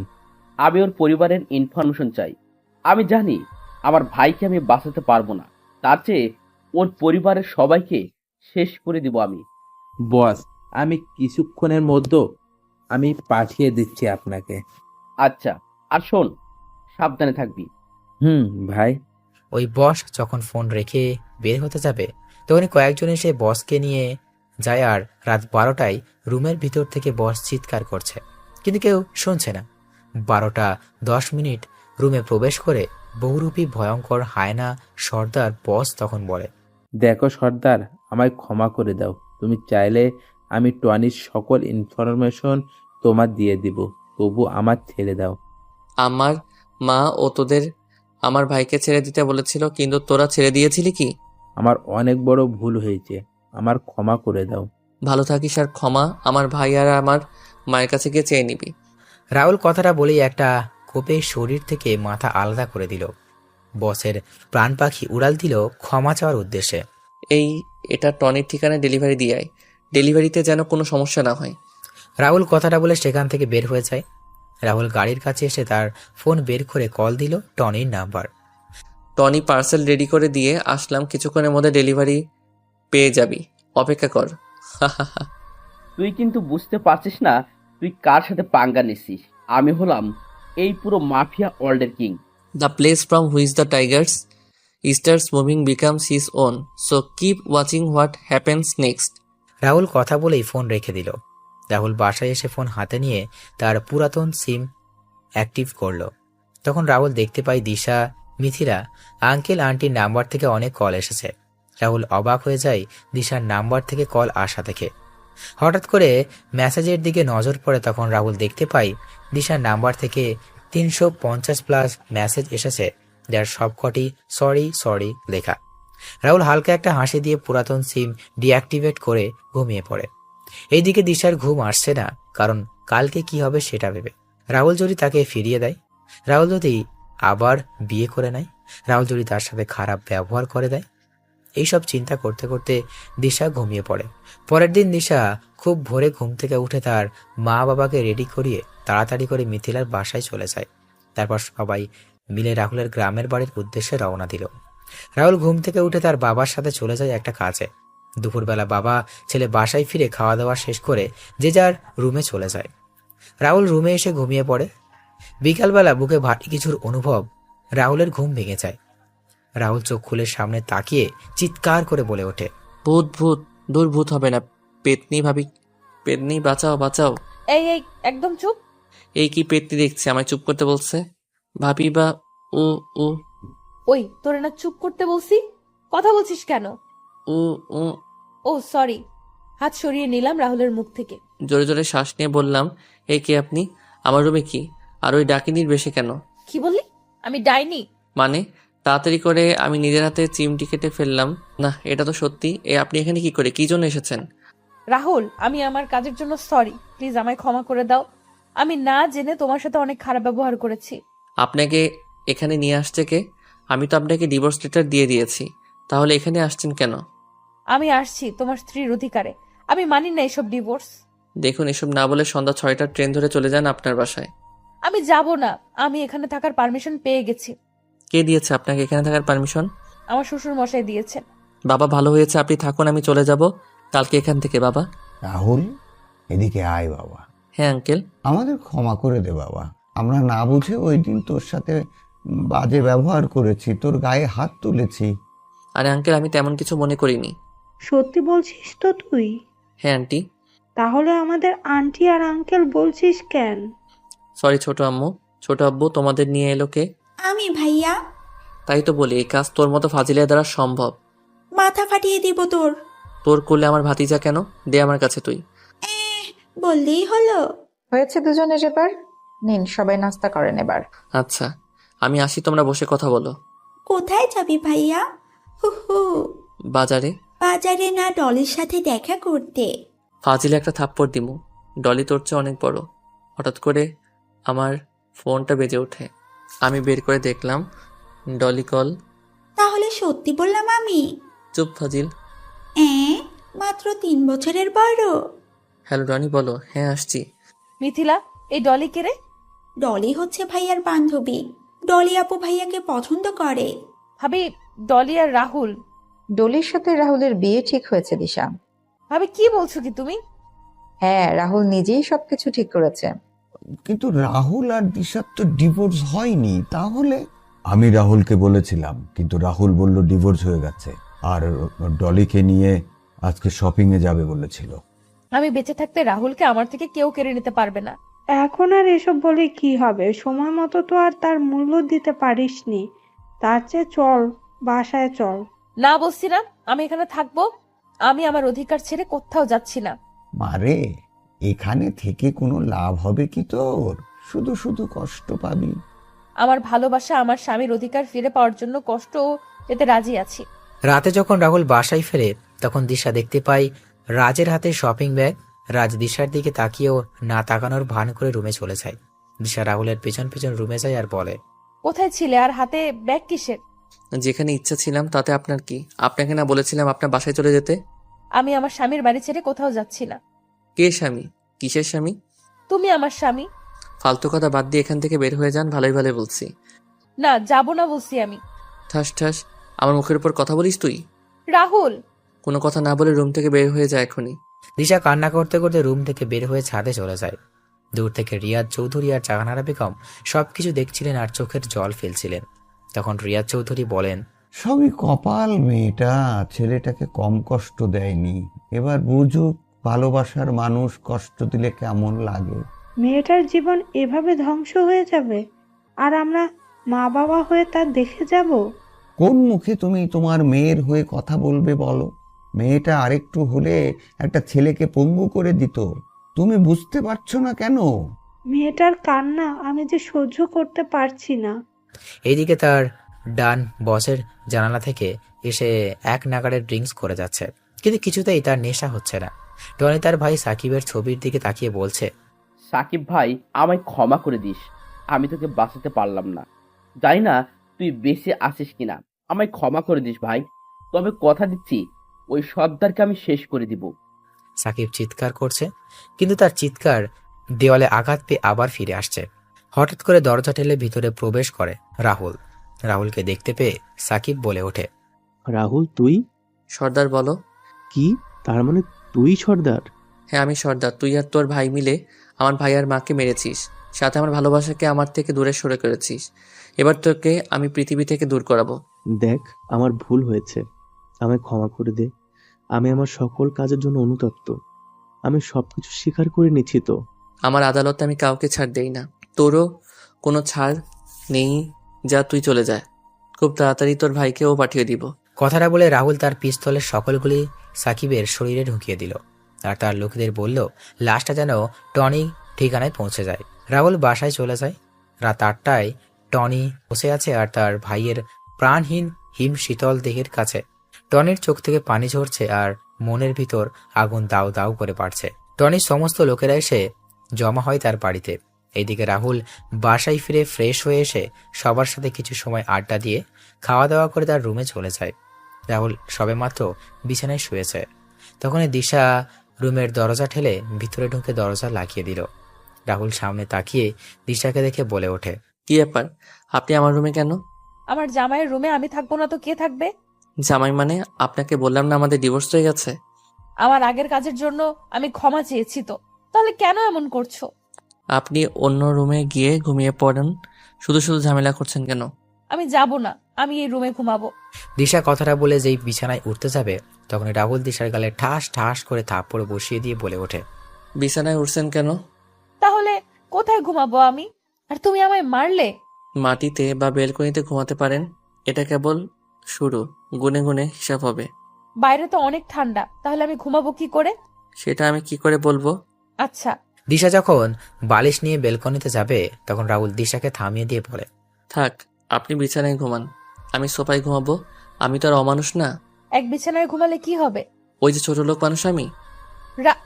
রাহুল সোফায় গিয়ে লাইট নিভিয়ে ঘুমিয়ে পড়ে আর দিশা তাকিয়ে আছে রাহুলের দিকে। রাহুল মাঝরাতে কান্নার শব্দ শুনতে পায়। রাহুল তাকিয়ে দেখতে পায় দিশা কান্না করছে। তখন রাহুল বলে, আবার যদি কান্নার শব্দ আমার কানে আসে তাহলে লাত্তি দিয়ে রুম থেকে বের করে দিব, যত সব ন্যাকামো। দিশা কান্না বন্ধ করে শুয়ে পড়ে। পরের দিন সকালে রাহুল নাস্তা করে বের হয়ে যায় বাসা থেকে। দিশা ঘুম থেকে উঠে বিছানায় খুঁচিয়ে নিচে চলে যায়। নিচে গিয়ে ভাবিকে বলে, আচ্ছা ভাবি, মানুষ ভুল করলে ক্ষমা চাইলে তো তাকে ক্ষমা করে দেয়, তাহলে তোমার ছোট ভাই আমায় ক্ষমা করছে না কেন? জানিস দিশা, আমার যাকে বেশি ভালোবাসি তার উপরেই কিন্তু রাগ অভিমান করি। রাহুলেরও তেমন হয়েছে। আমি কি করব এখন? রাহুলের সাথে সবকিছু জোর করে করবি, যদি কি না করতে বলে সেটা করবি, সবসময় রোমান্টিক মুডে থাকবি। আচ্ছা। দিশা ভাবির কথা অনুযায়ী কাজে নেমে পড়ে। কয়েকদিন রাহুল একটু রাগ দেখলেও এরপর আর দেখতে পারেনি। রাহুল একটা রুমে বসে বিহার থেকে আসা তার লোকেদের একটা ছবি দিয়ে বলে, এই ছবির অমানুষটাকে আমার আস্তানা দিয়ে আসবি, তোরা এর সাথে কিছু করবি না, যা করার আমি করব সব। টনি তার ছেলের কবর দিয়ে এসে তার সমস্ত লোকের উদ্দেশ্যে বলে ওঠে, ওই তোরা সর্দারকে খুঁজে বের কর, যত টাকা লাগবে আমি দেব। আমার ছেলের খবরের সাথে সাথেও আমি ওই সর্দারের খবর দেখতে চাই। আমার থেকে আমার সব কিছু কেড়ে নিয়েছে ও, আমি ওর থেকে ওর সব কিছু কেড়ে নিব। ওই সর্দারের এমন ভয়ানক মৃত্যু দিব যা দেখে মৃত্যু দেবতাও ভয় পেয়ে যায়। রাহুল সেখান থেকে চলে আসে। বাসায় এসে খাওয়া দাওয়া শেষ করে বিছানায় শুয়ে ছিল। এই সুযোগে দিশা রুমে ঢুকে রাহুলকে জড়িয়ে ধরে। এই হচ্ছেটা কি?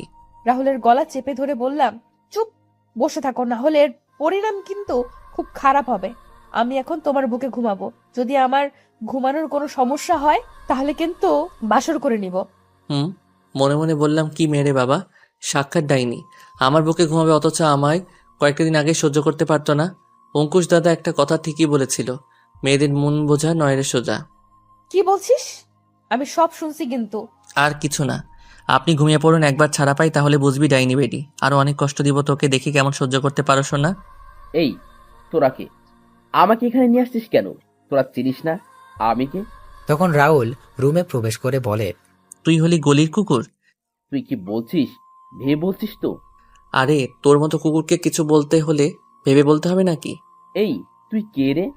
তখন থেকে তুই তুই করে বলছিস। দেখবি আমায় তুই? হ্যাঁ। দেখলে তোর প্যান্ট ঢিলে হয়ে যাবে না তোরে? তখন টনি রেগে বলে, এই কুত্তার বাচ্চা, সামনে এসে কথা বল সাহস থাকলে সব কয়টাকে মেরে এখানে পুঁতে রেখে দেব। তাই নাকি রে, এখানে পুঁতে ফেলবি? রাহুল এই কথা বলে সামনে এগিয়ে যায়। রাহুলকে দেখে টনির চোখ বড় হয়ে যায়। কেউ কিছু বলছে না।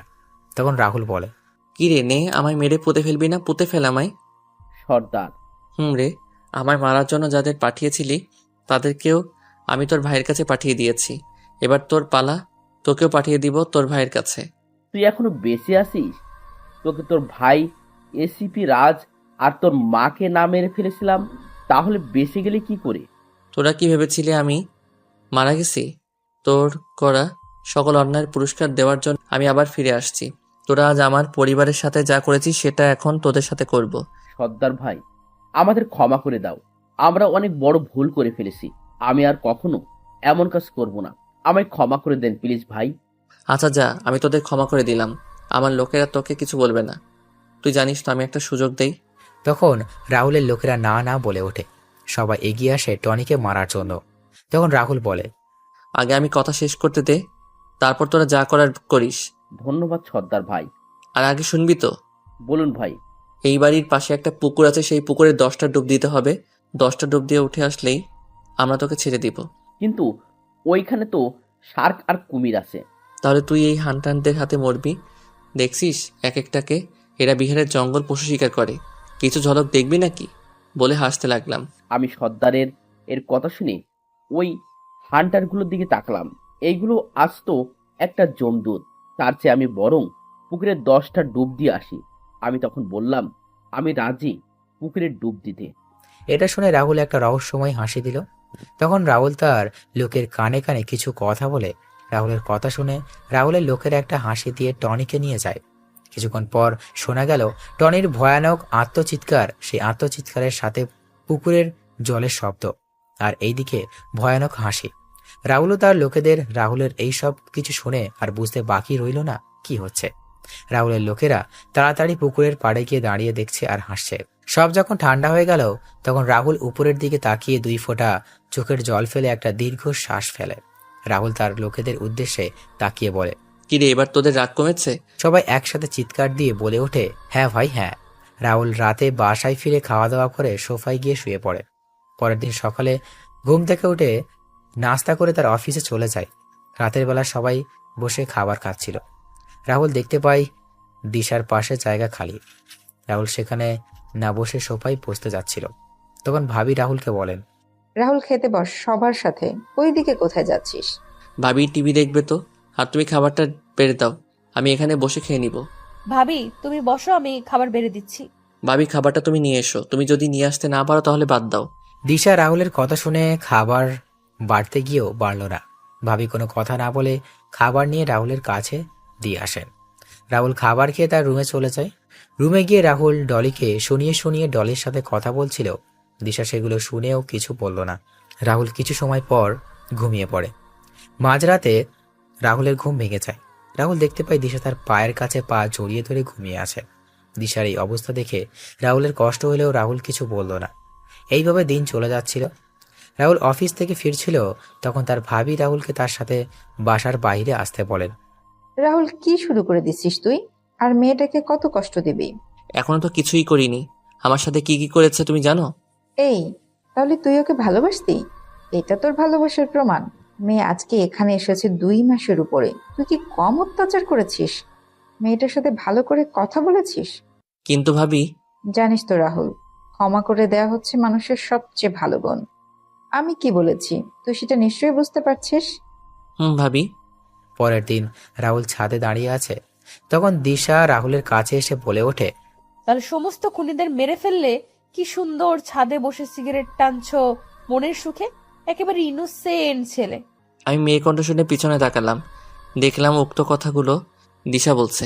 আমি বললাম, মানে কি বলছেন কি? ইন্টারপোল অফিসার রাহুল আর সন্ত্রাসীদের আতঙ্কের নাম সর্দার মানুষটা যে তুমি, আমি সেটা জানতে পেরেছি। কি যাতা বলছেন? সত্যি বলছি আমি। কি প্রমাণ আছে আপনার কাছে? প্রমাণ দেখতে চান আপনি? কি প্রমাণ? প্রমাণ হলো আপনার এই ব্যাজ, আপনার এই আইডি কার্ড। এগুলো কোথায় পেলেন আপনি? আজকে তোমার রুম পরিষ্কার করতে গিয়ে। আমার জিনিস কাকে জিজ্ঞেস করে হাত দিয়েছো তুমি? আমার অধিকার আছে তাই দিয়েছি। বেশি কথা না বলে রেডি হয়ে নাও, আজকে আমাদের বিয়ে। বিয়ে মানে? আজকে তোর বিয়ে দিশার সাথে।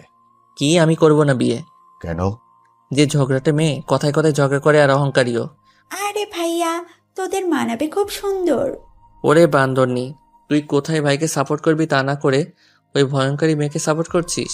তখন দিশা রাহুলের সামনে এসে দাঁতে দাঁত চেপে বলে, ওনার সাথে আমার কিছু কথা আছে, তোমরা ছাদে থাকো, আমরা কথা শেষ করে আসছি। এই কথা বলে দিশা রাহুলকে টানতে টানতে নিচে নিয়ে আসে। আর এইদিকে সবাই হাসছে। দিশা রাহুলকে তার রুমে নিয়ে গিয়ে দরজা লাগিয়ে রাহুলের কলার টেনে বলে, কি বললি তুই? আমায় বিয়ে করবি না? ঠিকই বলছি। আর তুমি আমায় তুই তুই করে বলছো কেন? বেশ করেছি বলেছি। ভালোই ভালোই বিয়ে করতে রাজি হয়ে যাও, না হলে। না হলে কি জুতা দিয়ে আবার মারবেন? তো চাইলে মারতে পারেন। এখনই বাসর করে নিব। কি বেয়াদব মেয়ে মাইরি। ওই কথা না বলে খাটে চল, নইলে এখন এটা জোর করে নিব। ওইটা মানে? দেখাবো নাকি? রাহুলের দিকে এগোতে লাগলাম। না, এই না। দিশা একটা ছুরি নিয়ে নিজের হাতে টানতে লাগলো। দিশার হাত থেকে রক্ত পড়ছে। রাহুল তাড়াতাড়ি করে দিশার দিকে এগিয়ে যায়। দিশা পিছিয়ে গিয়ে বলে, আমার দিকে এগোবে না। আমি অনেক খারাপ আচরণ করেছি তোমার সাথে। আমার বেঁচে থাকার কোনো অধিকার নেই, তাই তো তুমি আমায় বিয়ে করবে না। ম্যাডাম, আমাকে ক্ষমা করে দিও। ভালো দেখে কাউকে বিয়ে করে সুখে থেকো। দিশা যখন ছুরি চালাতে যাবে তখন রাহুল বলে ওঠে, আমি রাজি বিয়ে করতে তোমায়, প্লিজ এমনটা করো না। দিশা ছুরিটা ফেলে রাহুলকে গিয়ে জড়িয়ে ধরে কান্না করতে থাকে। রাহুলও দিশাকে জড়িয়ে ধরে আছে। দিশা বলে, আগে সবাইকে চিৎকার করে বলো আমায় বিয়ে করবে। আচ্ছা, পরে বলবো। আমি কিন্তু আবার ছুরি নিয়ে নিব। বলছি এই আমি বিয়ে করতে রাজি। রাহুল দিশার হাতে ব্যান্ডেজ করে দিয়ে রুম থেকে বেরিয়ে সবাইকে বলে দেয় সে বিয়েতে রাজি। কবুল বলার সময় মিথিলা রাহুলকে বলে, ভাই বললে বিয়ে করবেন না, তারপর বিয়ে করতে রাজি হলেন, বুঝলাম না। ভাবি গো, দিশাকে বিয়ে না করলে আমার ওটা নিয়ে নিত। কি নিত? বলা যাবে না, তুই বিয়ে করে নে, তাহলে বুঝতে পারবি। আচ্ছা ভাই, আপনার দরকার লাগবে না আবার আমাদের? আমি আছি বোন, আপনি আমায় একবার বলবেন। বিয়ের অনুষ্ঠান শেষ করে সবাই চলে যায়। তখন ভাবি তার রুমে যাওয়ার সময় দেখতে পায় রাহুল দাঁড়িয়ে আছে মা আর তার ভাইয়ের ছবির সামনে। তখন ভাবি এসে রাহুলকে বলেন, কি রে ভাইয়া, দাঁড়িয়ে আছিস যে? আজকে মা ভাইয়া নেই, ওরা থাকলে কত ভালো হতো না বলো ভাবি? ভাইয়া, ওদের জন্য আমাদের দোয়া করা ছাড়া আর কিছু করার নাই। যা রুমে যা, রাত হয়েছে অনেক। যাচ্ছে, আগে পাঠাক আর পাঠিকাদের কাছ থেকে দোয়া আর বিদায় নিয়ে নেই। ও আচ্ছা, আমার সালাম দিস তাদের, বলিস শীঘ্রই দেখা হবে আবার। আচ্ছা যাও। যাচ্ছি। তো পাঠক আর পাঠিকাগণ, আমাদের জন্য দোয়া করবেন, আমাদের দাম্পত্য জীবন যেন সুখের হয়। জানি না ওই তিতা জুস আবার কি করে আমার সাথে। আপনারা আমার জন্য দোয়া করবেন। দেখা হবে